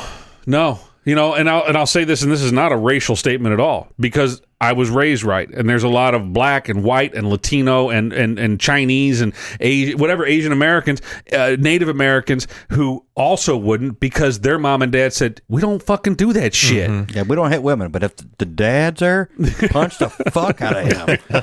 No, we just, it's like, fine, you can be mad, but there's a right way to go and protest this shit, and there's a wrong way. Right. And the wrong way is going and burning down the fucking Wendy's. Oh, yeah, I agree. Yeah. Or punching the bitch in the face because her kid won't shut up. Yeah, because for one, it's kind of weird to say bitch. And not just, I'm not saying black people when I say they, anyone who sides with that perspective would argue that we just don't understand. Well, and so maybe we don't. I don't understand what they're doing. But I also don't understand why you think burning people's shit down is going to solve your problem. I don't understand that. I don't. So you're right. Yeah. I don't understand. Yeah. But and I've watched CNN and Fox News and all that. The day after their 7-Eleven gets burnt, people are upset because that's where they get their coffee in the morning. That's where they start their day. Right. And now it got burned for what reason? And probably employed a half a dozen, most people likely local black people from that community. To do. I mean, burning down Wendy's had nothing to do with Wendy's. It had to do with two cops. I mean, I get the only thing I can think of is you could argue that Wendy's called the cops on the guy in the drive-thru. Okay, even if Wendy's called it, so they, maybe they have a business to do. I know. And if they can't get people on it, it's not Wendy's fault that the officer shot. It was just a way to visually show your anger. But it's still not right. Very wrong. Oh, I know. It's right. Yeah. Like all these looters and rioters that go and killed that St. Louis ex-police chief. Ex-captain. And all he was doing was just defending his buddy's business, and it's like, nah, we're going to shoot you. Yeah. So I have several police officers that live around me. You do around here as well, too. Mm-hmm. And so one of them I talk to, he lives across the street from me. He's a great guy, canine cop. And it was whenever... So the Walmart was threatened here in town. Really? The local? Okay. Yeah. So, and Chuck works there, right? Mm-hmm. And so he was sent home early one night. He comes home at like fucking 8 o'clock. Interesting. I'm like, what the fuck are you doing here? And he goes, well, they sent us home. They closed down the store. The cops were all outside, and because there was a threat of protesters coming to our town, and they were going to take over the Walmart, and they were going to cause hell and all this stuff. So I heard about this because of Chuck. And it was that or the Yo toppings, and they chose Walmart. So the next day, I saw my neighbor, the police officer. He's actually Monroe County Sheriff, and he. I said, "Boy, got some shit popping off, huh?" And he's like, "Yeah, it's fucking crazy times, man." I'm like, "Well, be safe out there." And I said, "Where his car wasn't there?" And I said, "Where's your car? You have to hide it? You're not allowed to bring it home?" He goes, "Oh, mine's actually getting worked on just because there was some problem with it." He goes, "But when I get it back, I am instructed to park it in the garage." He always parks on the street, which I love, parking on the street, But he goes, "Yeah, they're afraid people are gonna target police officers' homes." And I'm like, man, that's fucking crazy. I don't know. Yes, I'm a white guy. I grew up in suburbia. I've never really felt threatened by police in any way. Sure, but if that's what you want to call it, then maybe I am, But also, I've always been respectful to police. So when I have been pulled over, which has been more than I prefer, and when I have been stopped by police in any situation, whether it's at a ball game or walking downtown or whatever, I'm respectful at every case because they have guns. Yeah, you didn't steal their taser and turn it on them? No, I mean, so, and also I've never done anything that wrong where I'd be, where they'd be cuffing me either. Right. But it's just a respect, right? So whenever I see a guy like that where he's, I think he's legitimately scared. He's like, yeah, when I get the car back, I don't want my house targeted. I don't want my neighbors targeted. Meanwhile, one door down, not a cop, but he's flying the Blue Lives Matter, the blue line flag. Right. 2 doors down, he's got 2 blue light bulbs on his garage door carriage lights. And I'm like, these guys are sending the statement for him. And I just am too lazy to get my blue light bulbs back out. I plan to, but I haven't. And I don't own a flag with the blue line. I should probably work on that. But it's like, I don't know. It just does not compute for me that this guy is hated, is feared, but is also hated, despised by such a large group of people, and that we have to worry about, if they get into my point. I got off the track there, but if they were to come to Waterloo, if they were to come to our city, and I said this to him, I was like, what do you think would happen? I mean, I would say that every 3rd house in my neighborhood is armed, has at least some type of firearm, whether it's a deer rifle, a handgun, a shotgun, something. Right. They've got something. Probably most cases it's a deer rifle. Most people in this area have at least that, if not a handgun. How do you think that would go? Yeah. If that kind of shit would turn out ugly, it would be fucking terrible. Well, and we said this, I think, when you were on. There's a reason you don't see these violent protests happening in Texas. Yeah, because they're smart enough to not walk into a gun zone and where every fucking homeowner is heavily armed. Yeah. So, I think there's a reason you don't see this shit coming down into Monroe County, because they know better. I don't know, man. It's stirring the pot with insanity. a bunch of shotgun wielding deer hunters. Yeah, but, I mean, I thought about. Here's a weird story. We had it was right around that same time the Walmart thing happened. Maybe it was the night before, night after. It's probably night after, and all the boys were home and in bed, and the wife and I are laying in bed. I actually woke up. It was like 2:30 in the morning. For whatever reason, I just woke up. Just wasn't sleeping well, and I'm laying there in bed. I was actually looking at my phone. So because I couldn't go back to sleep. So I get my phone out and look at my phone. And the wife wakes up because she's a light sleeper and she hears me, rustling around, and she can see the light from my phone. She's like, "What are you doing up?" And I was like, "I couldn't sleep, So she rolls back over. She goes, "You need to go to sleep." Whatever. So we're laying there for a few minutes more, and I hear loud as fuck on my front door. Loud as fuck. I mean, that doesn't even do it justice. It was more of a fist, like I can't even do it on this thing. And I mean, I butthole puckered, like, what the fuck was that? And that's just when I grabbed my gun. Well, so I get up and I go into the closet, and I was like, gun or bat? Yep. And I grabbed the bat, and I'm like, I don't know what the fuck to do. So I go to the top of the stairs, and I'm like, what the fuck? What am I going to do? If I go down there, no, I mean, I know they knocked on the door. They're not in the house at this point. But if I go down there and there's someone at my front door, what the fuck am I going to do? So now I'm doing all stealthy shit, trying to look through the fucking windows to see if anybody's out there. By the time I check all the windows and check all the angles that I could find, they're gone. There was nobody there. But I did call. I didn't call the emergency. I didn't call 911. But I called the police department. I was like, "Hey, weird shit. Just want to, if you guys are in the neighborhood, if you got a chance, do a little drive by through the neighborhood, make sure there's nobody out doing stupid shit. This was what just happened, It's time to get a Ring doorbell. Yeah. Well, honestly, I started shopping the next day for them. I haven't pulled the trigger on that yet, but yeah, it's like, what the fuck? Who was doing that shit? That's weird. It could have been a prank from one of the kids. I think it was probably like, so I went around to all the bedrooms and, pulled the sheets. All right, there's a kid there, there's a kid here, there's a kid here. The wife, I know where she's at. I know where the dogs are. So I have to think it was someone in the neighborhood, another kid, or someone that thought they were knocking on the right house and they were at the wrong house. Or it could have been just. But regardless, somebody just went to knock and run. Right. The other problem with that is that I do have a gun. I know, that's how motherfuckers get shot. So what if I had the whole gun choice and I chose gun, and I go down there and there's someone being fucking stupid. Bad things could happen at that point. Here's my theory. I chose the bat. Don't have the bat and gun theory. Just have the gun. Because even if you don't shoot it, it's pretty much going to piss someone's pants when you're pointing at it. Right. So you may not ever have to shoot it. That's a fair point. That's a fair point. Because the bat is not going to do shit. No, you're right. But it's like, I don't know. How far do I want to go? Exactly. Yeah. Well, here's the thing, though. With a bat, you got to wind up and I'm going to fuck my own shit up. At least the gun, it's like they don't know if you're ready to go or not. It's a gun in the face. And no, I agree. Yeah. Regardless, I was fortunate. It was not a big deal. It was nothing. But it's just the things that go through your mind. For sure. And it's like, I live in a really safe neighborhood. Mm-hmm. I'm a safe town. We all do, right?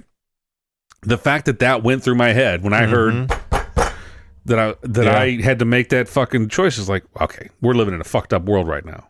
Yeah. It's some fucked up times. Well, we really are. I mean, we've had people telling us, hey, be careful. I've heard they're coming down, meaning the protest, the rioters, they're going to fuck shit up here because they know that they need to, or whatever, right?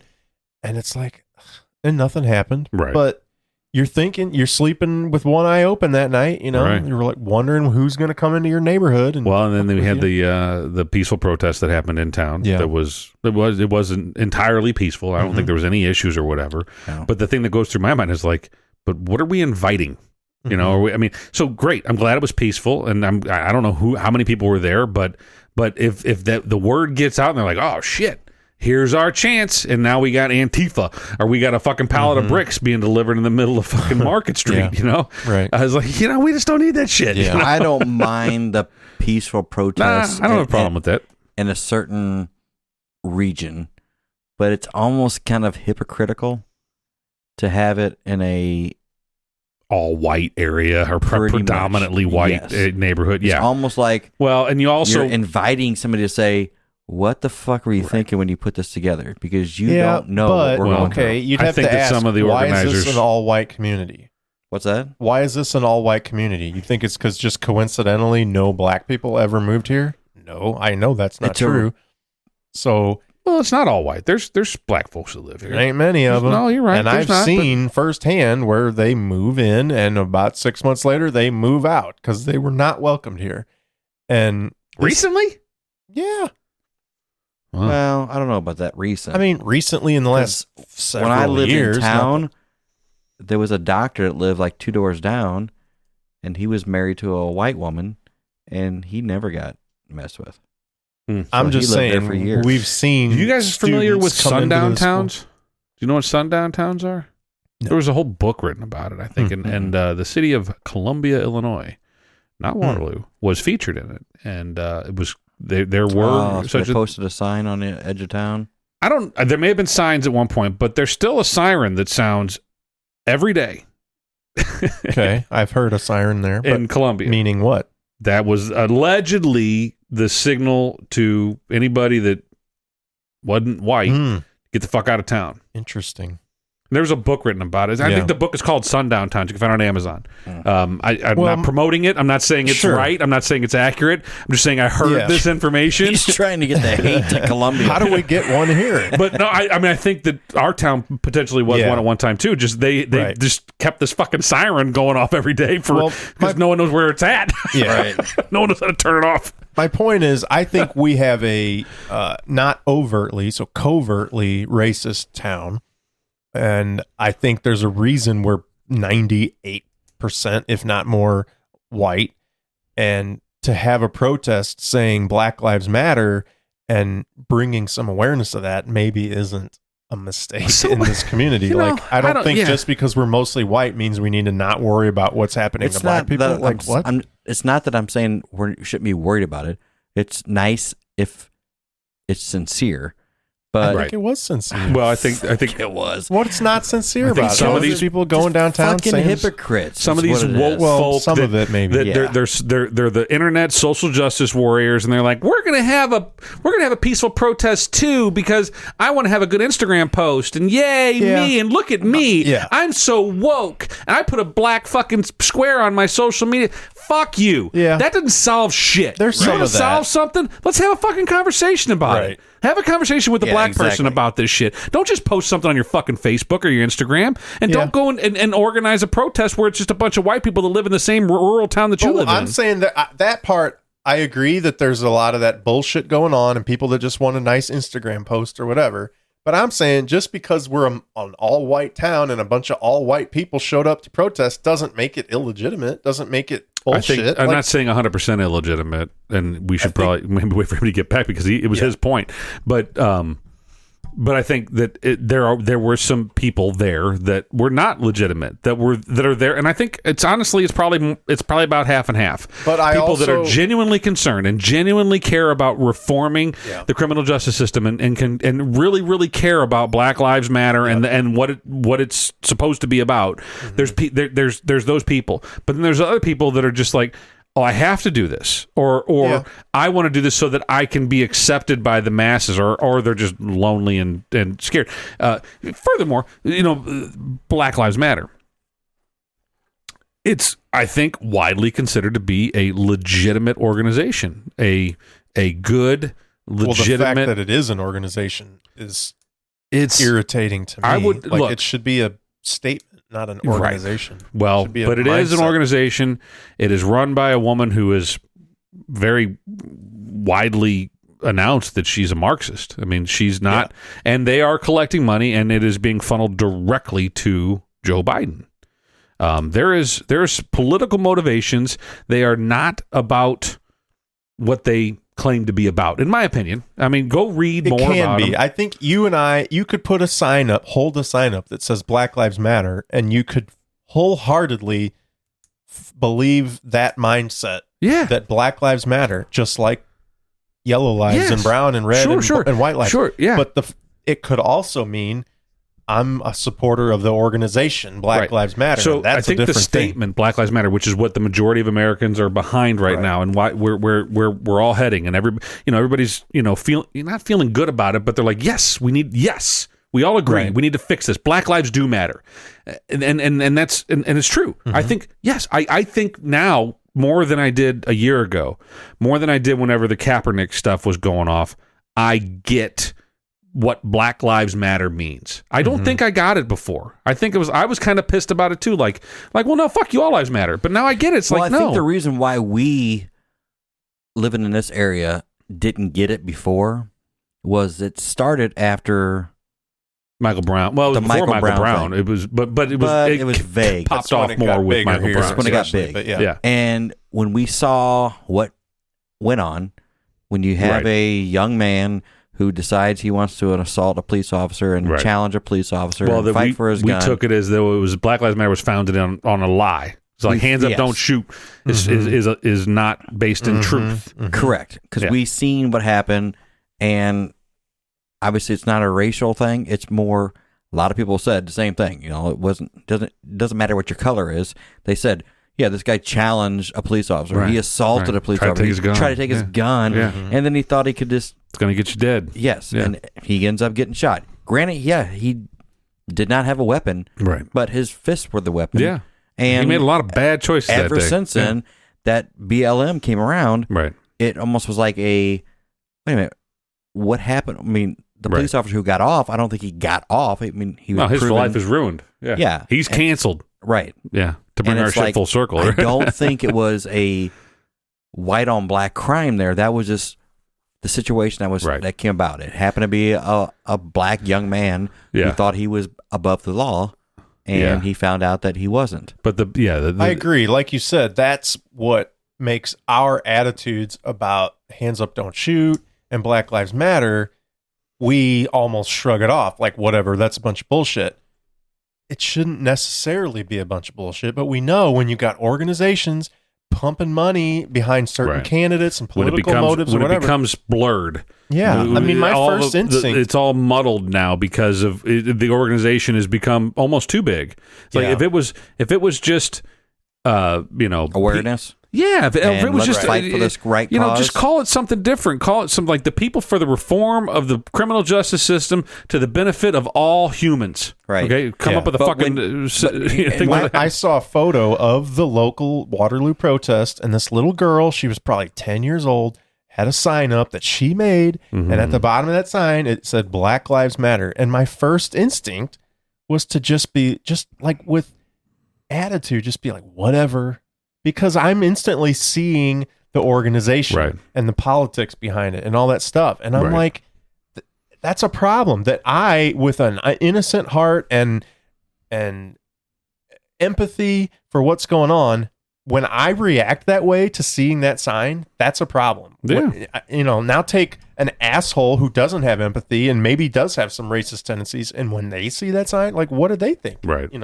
Well, it's just it's the fine line between, maybe it's not so fine, maybe it's a big fat fucking Sharpie line, but it's a line of skepticism versus genuine concern, and then just then there's another line that's just a complete asshole hatred, right? Mm-hmm. And so I think whenever I look at the protest here in our small rural town, I'm skeptical of most of the people there, and whether or not they're genuine, whether or not they're genuinely concerned.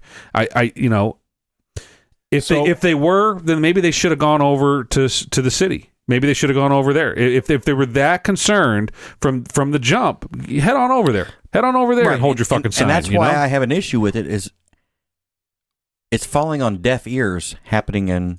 Here's the thing, though. So I got on the Republic Times is our local newspaper. I got on their Facebook page, if you want to call it that. Yeah, and I read a bunch of comments on the story about the protest. And so many of them were blatantly racist comments. Oh, really? Oh, my God. And Facebook is one of those, like, your name's on there. It isn't some anonymous, blah, blah, blah, 0169. It's your name. First and last name is on there. Blatantly racist. Some of them even had, like, their avatar was a Confederate flag.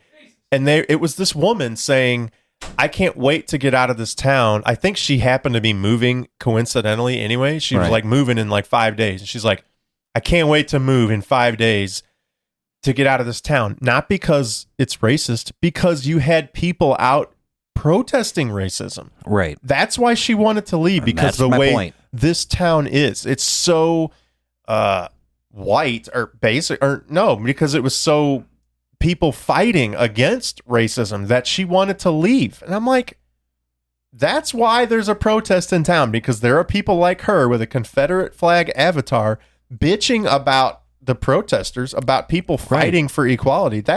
She's that racist, openly racist, that she can't wait to get out of this town, which we all think I think it's a racist town. It's mostly white, and she can't wait to leave because it's not racist enough.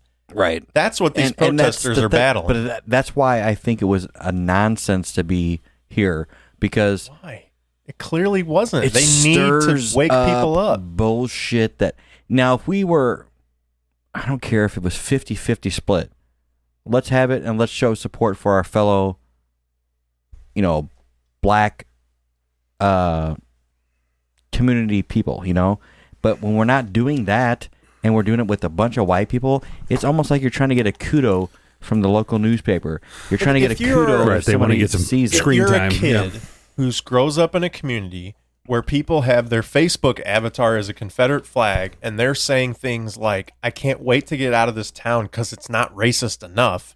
You're finding one person. Well, okay, but there was a lot of different people like that saying comments like that on the site. Did she get lit up? I mean, did they for sure some people did, but there were people like, yeah, I hear you. Amen, kind of sister. So I'm saying, if you grow up around that and you don't have people pointing out that that's wrong and showing up at the courthouse to say, hey, you know what? You're a little misguided with that.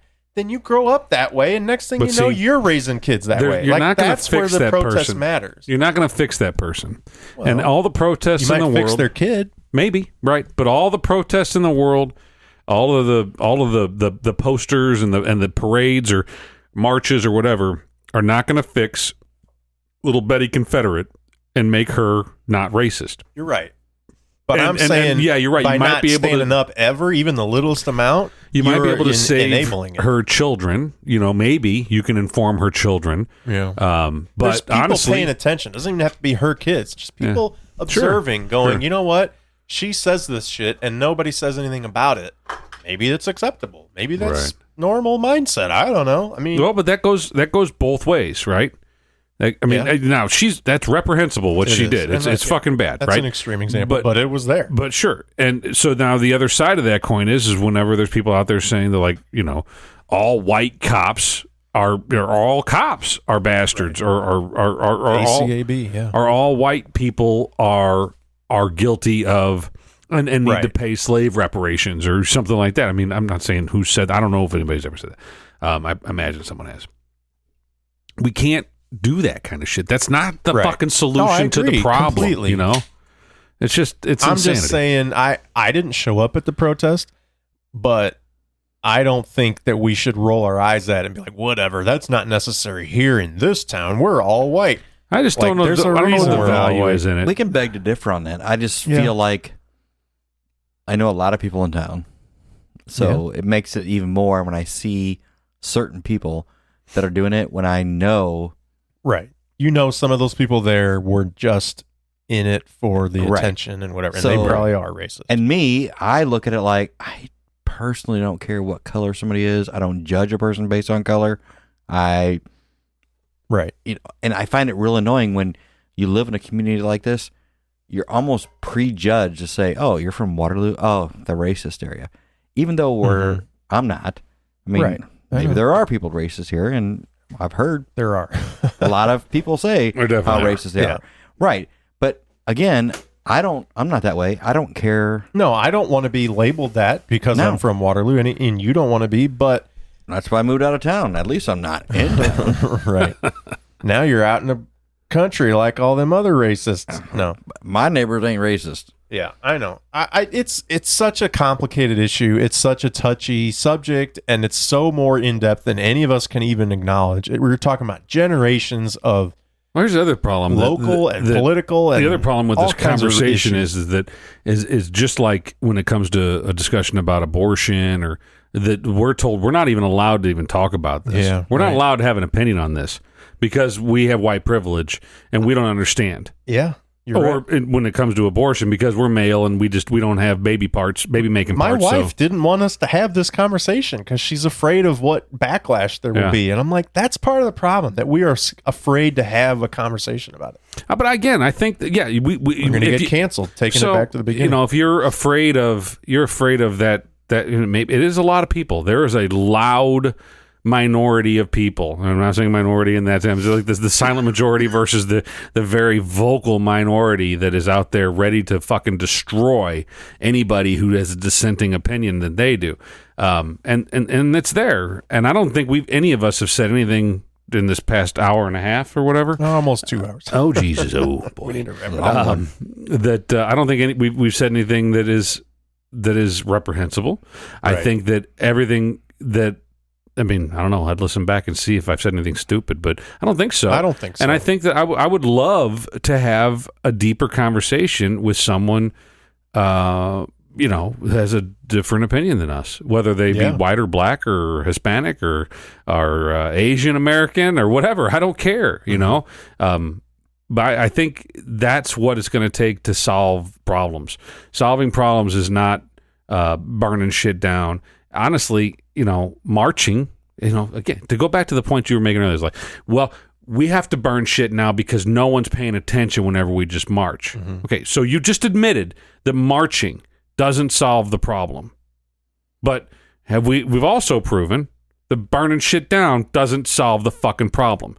What does solve the problem? Typically, we have evidence that conversations and understanding and being able to relate with other people and understand their perspective on the world around them, that does solve problems. That does result in solutions. You could argue. Go ahead. If you talk to a majority of the people, take the politics out of it, everybody wants this to work out smooth. They want equality everywhere. They don't want, white privilege. They don't want Black Lives Matter to take over the world. They want it to all be equal, everybody equal. The problem is right now we're in the middle of a presidential race where people put their money on certain sides to lure the vote. Let's say scrap that shit. I say if we're in the middle of a turmoil, let's just say we're going to pass the presidency one more year. We're going to hold it up for a minute until we can get this solved. But it's not going to ever do that because every year it's going to be prolonged even longer. So the whole COVID thing about like wanting to do the vote by mail stuff. Right. And it's like, and then Trump was against the vote by mail stuff. It's like, well, why don't we just postpone the election? If people are that worried about COVID, let's postpone the election. Let's see how fucking quick things go open back up if we say we're going to postpone the election, Well, you said, protesting, marching doesn't work. And I think you said that we've shown burning shit down doesn't work either. I would argue, unfortunately, or fortunately, depending on how you want to look at it, it did work. Well, I mean, look how much shit has been changed in the last solving month. the problem? Well, it's not solving the problem. If you said, look, we're getting rid of racial stereotypes, we're tearing down what some people consider racist statues. We're changing legislation. We're firing cops after one incident. Like if you were on the side of, for lack of better terms, if you're on the black side, you would say, yeah, this shit fucking worked. Look what we accomplished in the last month from burning shit down. Let's wait a year from now. Superficially. Sure, but let's wait a year from now. Well, yeah. And then there's still going to be a problem. There's still going to be another thing that happens. But would you argue if you were them that it didn't work, that we right now I think there's a strong case. There's a strong case to be made that they've made some progress, but we're talking about a long-term solution. I mean, I'm scared of the fact that it seems to have worked a little bit, because what's going to happen next time when something else happens? They're going to burn shit down in the short term, certainly there's an argument that can be made that it worked. In the long term, though, I think it hasn't. We burnt shit down. No, we didn't. Right. People burnt shit down 10 years ago. People burnt shit down in 1968 in Chicago after the Democrat convention. People burnt shit down in Watts. People burnt shit down after Rodney King, and shit didn't change then. So evidence is out there. There's plenty of evidence that shows that burning shit down doesn't solve the problem. Now, changes happen. Changes happened after the Rodney King bullshit, and after they burned shit down, change did happen then. I mean, civil rights movements, that's a lot changed. Conversations occurred. People started talking a little bit more openly about these things, and people started to understand, like, oh, yeah, that's fucked up. We probably shouldn't do that anymore. Right. But I agree. We haven't progressed enough but in the last 20, 30 years. Well, but yeah, much less 60 years. Well, in the past 30 to 90 days, we haven't gotten that far. Just because you make these small incremental things, right? But then they don't last. They don't last. Yeah. That's a problem here, and especially again, I'm going to go back with the election shit. You go back to an election year, what we're at right now, and everybody wants to say, yeah, we're going to fix this, we're going to fix that. Oh, you want us to defund the police by $1 million? Fine, we'll do that, just to appease them. And then once this election's over, no matter who wins, Trump, Biden, it's all going to go away. It's going to be like, okay, we're working on it now. Please stop, burning our shit down, and we're going to work on it. And then it goes by the wayside until something major happens again. The problem is it needs to get solved. It needs to get fixed. The scary thing is going to be if Joe Biden wins the election and a bunch of left-leaning legislation gets pushed through that does defund police stations or police departments everywhere. But I told you, that'll take care of itself. That'll take care of itself. Okay. If that legislation gets pushed through and police departments get defunded, people will move away. People want to be safe. It's one of the, it's the Maslow's hierarchy of human needs, right? You have to have safety. Everybody wants to be safe, right? Not just certain people. Everybody. Yes. Does. So if you take away that safety, why do people move out of dangerous areas of any metropolitan area? Because they don't feel safe. They want to move someplace where they feel safer. They can raise their kids can ride their bikes in the streets. So if you defund the police in New York City or in Brooklyn or in Chicago or whatever, you people will leave. And without a doubt, I agree. But you're going to set things, have to change course. You're going to set things back. You're going to people will leave. Why? Because there's suddenly a bunch of crime. Why? Because there's no cops to do anything about it. Okay, now you've got a crime-ridden area. So now it's going to take the people left behind are going to have to, like you said, vote in politicians to do something about it. Right. What can be done? They're going to have to boost the police presence. They're going to have to get tough on crime. Yeah. They're going to have to become what's going to seem like assholes in order to crack down on this. And now it's going to, you know what I mean? Like, it's going to look even worse. You're going to be like, look, we're fucking dropping the hammer now. It's a vicious cycle. And that's going to take 20 years to happen. It will. But that's what's happened. All because we decided decade after decade after decade. I mean, why do we think that there was white flight that left the urban areas in the 60s and 50s and 60s, right? Why do we think the suburbs happened? It's because crime continued to happen. It became uncontrollable, and that's just it's history. It's not me making a statement here. Yeah. But white people said, "Fuck it, I'm getting the hell out of here." But they could. Because they could afford it. Sure, yeah. And there was discrimination on jobs and stuff like that that didn't allow the black people or the minority, whatever, Hispanic or whatever, to leave those areas. And so they had to stay. They didn't have any choice, right? So so there's not a whole lot of difference, right? Now there's a little bit more upward mobility for the minorities, but there's still some things holding them back, certainly, right? So, but what will happen if Minneapolis, Minnesota, which I don't know what the percentage of minority versus white population is in Minneapolis, but let's say they do defund the police department, and how many people are going to remain, and what color are those people? They're probably the ones that remain are going to be the African American folks. And the white people are going to be like, fuck it, out, deuces, right? Well, here's the thing. Also, too, we're using the word defund like it's almost like get rid of the police, right? And there's a vague. Yeah, they've twisted it a little bit. Well, some people want that. Well, they do. They say they want to get rid of the police. I mean, think about it. What they're really talking about is rebuilding. Rebuilding. Right. Because if you think about it, there's no way, and as, people are like, could be listening right now saying, bullshit, this can happen. It can't happen. You can't have an unlawful Sure town. You can. It's called Seattle right now. It's not. I mean, there still is police there. I mean, there was to a limited extent. They can't get in there. So they shut it down for a couple weeks. But still, overall, months. The most people in that Seattle area wanted police. It's not like these guys may have made a protest and said, hey, we are the police right now. It didn't go very well. They killed somebody. They're in trouble for it. They are not trained.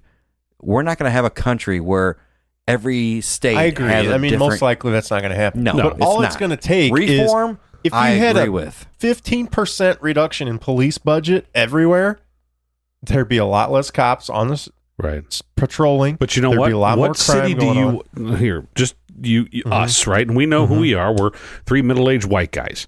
What city do you want to live in? Do you want to live in Minneapolis, Minnesota, where or New York, where they've reduced funding dramatically? Yeah. Or do you want to live in a city that definitely funds maybe overfunds, and they have very good equipment. They have a very well-trained and well-equipped police force. Which city do you want to live in? Well, it's obvious. The well-equipped, well-funded police force, right? Unless you're a 20-something black man. But if let's say I'm a 20-something black man that respects law enforcement and that doesn't break laws, and doesn't and doesn't do shit that might get me shot. Yeah, you're right. I mean, that should matter. Dave Chappelle and Eddie Murphy and Chris Rock, all these guys have made jokes about these things for years. About like, look, how do you not get shot by the cops? You do what they fucking say. Yeah, you're right. First of all, you don't break the law. If you do happen to break the law, or if you're suspected of breaking the law, do what the fuck you're told. Period. Right. I was at work the other day talking to some coworkers, one of which was a black guy, and we were talking about none of this stuff was even in the conversation. But one of the guys mentioned getting pulled over one time for what he kind of jokingly referred to as no reason. This is a white guy who said that. And a white guy got pulled over for, quote, no reason. He said no reason. It turned out he was driving 90 miles an hour, but he said that's no reason. Right. Yeah, there's a reason. But I kind of, before I knew that, I kind of pushed, like, why would you get pulled over for no reason? And the black guy sitting right next to me kind of put his arm around me and just sort of chuckled, like, yeah, you obviously don't know, what it's like. He's like, this is the definition of white privilege. He's like, when I said, why would you get pulled over for no reason? I mean, and it wasn't in a sarcastic manner or like shtick. Sure. Like, he clearly identified with being pulled over for no reason. So I think this is a professional software when developer he heard guy. the excuse of, or heard the reason why he got pulled over, what did he say then? About driving 90 miles an hour. I mean, I'm just saying, this guy clearly has been felt like, I know exactly what it's like to be pulled over for no reason because I'm black. It is. And there's a lot of racist cops that look at it. And like I said on the last podcast, I know for a fact, Columbia police, if you got, first of all, they look at Missouri tags. Yep. Yeah. Second thing to look at is what's your race. And I guarantee if they can see in the car and it's a black person driving a car, I don't care what time of day it is, they're pulled over. And usually they're outside the car right away. I was bashing Columbia all this whole podcast. I know. Well, beating up Columbia. It's not. It's because I see, not because of. Sure. I don't like disagree Columbia. with you. Yeah. No, I used to live in Missouri, and I had friends here in Waterloo, and I would traverse between the two. And I mean, I did get pulled over because of your plates. Yeah. Well, I was also kind of not driving in swerving a straight line. little bit, but still, the plates set him off. The plates first. was the biggest thing. Yeah. No shit. I mean, that's why he followed me to begin with. Right. I mean, I've been pulled over out of state because I had out of state plates. Right. Oh, me too. Not because I'm black. So I mean, I think that there is profiling. There's no doubt that there are cops that profile. That if they're sitting in an alleyway in a city and a car drives by doing nothing wrong, and they see that it's a black person driving it, and then it's a town that is 99.9% white, that they're going to pull out and follow them, and that's fucking wrong. Right. That's racist. That's fucking racist as it gets. What's he doing wrong? So how do we fix that cop? How do we fix that fucking cop? You let the fucker go and wait till see what happens. This when you were on last time, that it's not for no reason, because there have been several break-ins in Columbia, even if just breaking into a car or whatever, right? Sometimes in the homes. And it was not always, but a lot of it was out-of-town black people who drove into Columbia, stole a bunch of shit, and drove out of town. They weren't local black people. Because they were. They caught them. Okay. And so I'm saying that's reason right there to quote unquote profile, right? Racial profile. It sucks that you got followed out of town, but there's a reason. The views expressed on this podcast are not necessarily say there's no reason. Like there was a rash of break-ins, people that got arrested, and they were all black. So when you see some black kids driving to town, you I see your point right reason. here. It's not because you're just racist. Based on a slew of break-ins have happened, but it's not just the slew of break-ins. It's a common thing. You're probably right. It's more than that. I'm just saying. So if there was a slew of break-ins, I can see there's that. Like, reason. Okay, we got them on camera. We just couldn't identify them based on that, but we can tell they were black people with Missouri tags on their plates, whatever it was. Right. Then I can see that.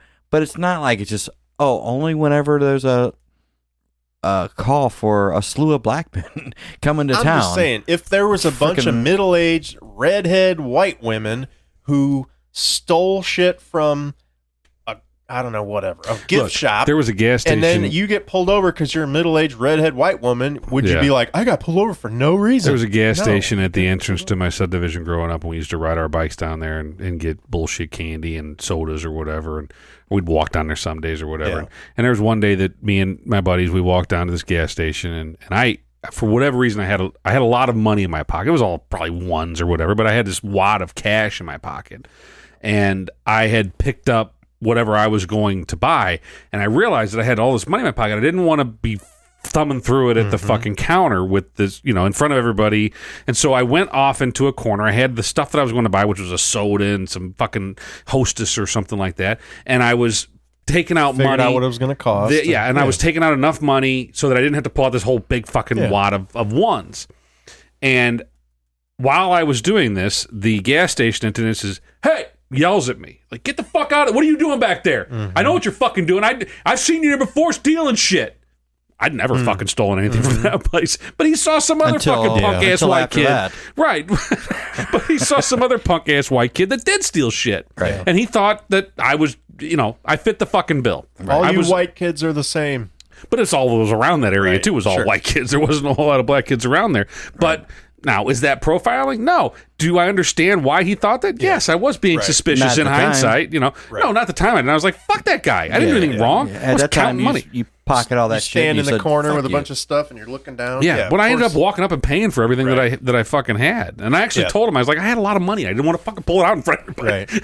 I had a lot, not a lot of money. I'm wealthy. I have a lot of money. But I'm rich. And you I was dancing I was dancing down the street, and I had with all the ones. I have to get extra for the help. I don't know why I had all that money. I was being fucking stupid, and I carried a bunch of fucking playing left, money. right, center. Yeah, who knows? Yeah, I don't remember. All right, well, we're over 2 hours in. Let's wrap it up. By the way, I don't mean that I was being profiled, but I'm saying that the gas station attendant, kind of did. He's like, sounds like you identify as black. Is what you're telling me. That, definitely not. No, I mean, I don't.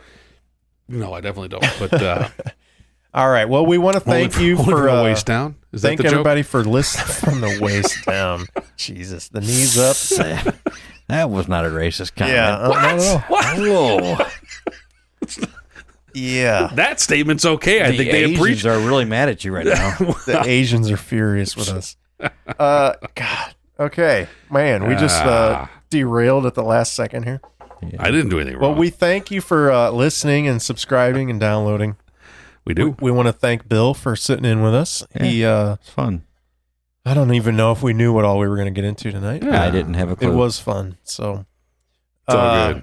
How can our listeners get a hold of us? Give us suggestions and rip us apart. Well, they could. Bill, how could they get a hold? They could send us a message on Facebook. I think that's still alive. Yeah, at Load This Podcast. Or no, is it at Load This Podcast on Facebook? It's been a while. Instagram, and then Instagram, Twitter. It's all at Load This Podcast, right? And then load this podcast at gmail.com. We should really do this shit at the beginning. Yeah. And what about the podcast too? You got like get Apple, a load of this podcast. You got it at Apple. You got it on it's everywhere the hell you fucking want to get it. Apps. You want iTunes? You want it on I get it from Apple because Google I Podcast? have an iPhone. Yeah, you fucking loser. Yeah.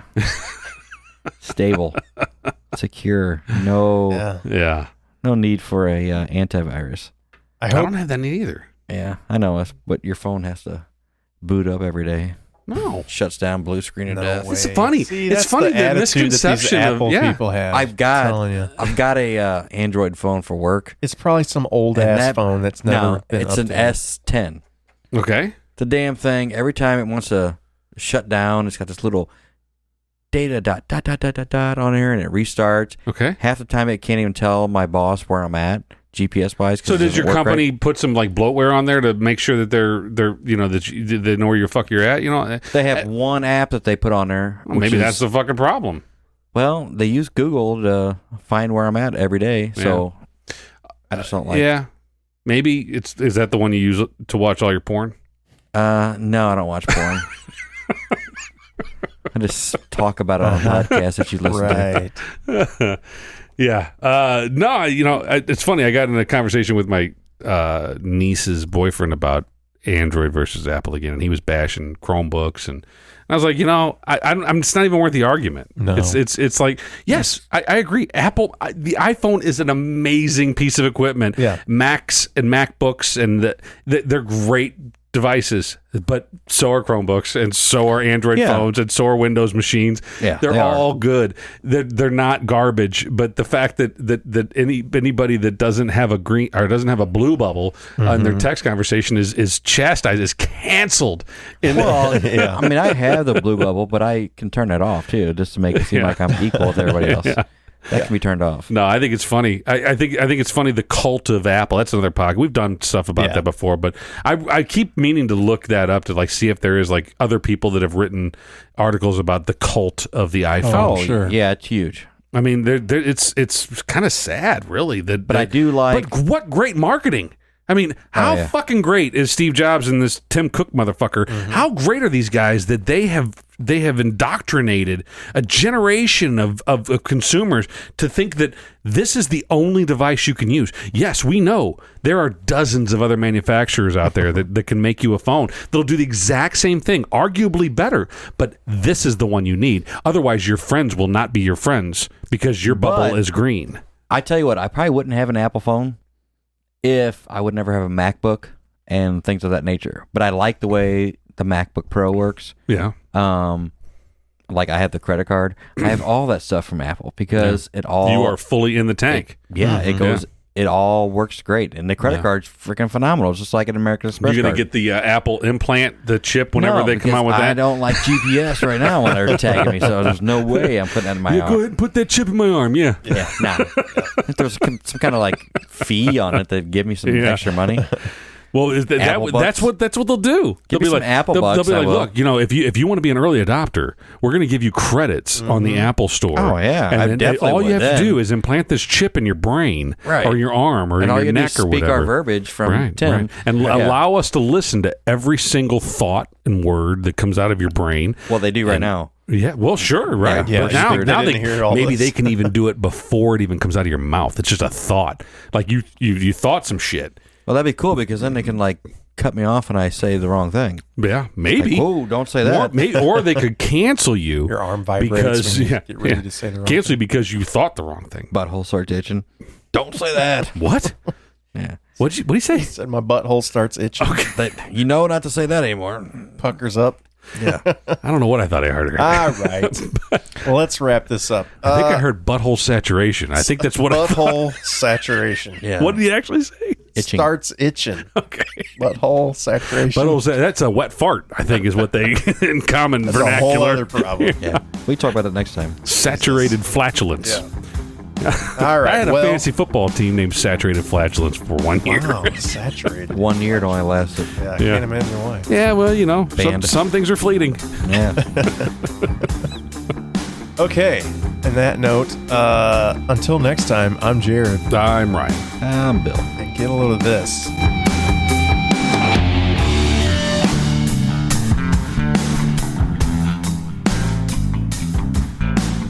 Stupid anyway. There, I got your outtake. There's your outtake right here. This feels better already that you guys get to hear the sultry sound of my voice. Your voice. You know, the Skype wasn't cutting it. Nah, fuck no. I just bought some you new. sound like a little bitch on the Skype because you're like, yeah, it's terrible. There's no bass, no in it. depth, right? Yeah. And I just bought new earbuds. I bought Pixel Pods, Pixel Buds. They were like expensive. Google Pixel. Yeah.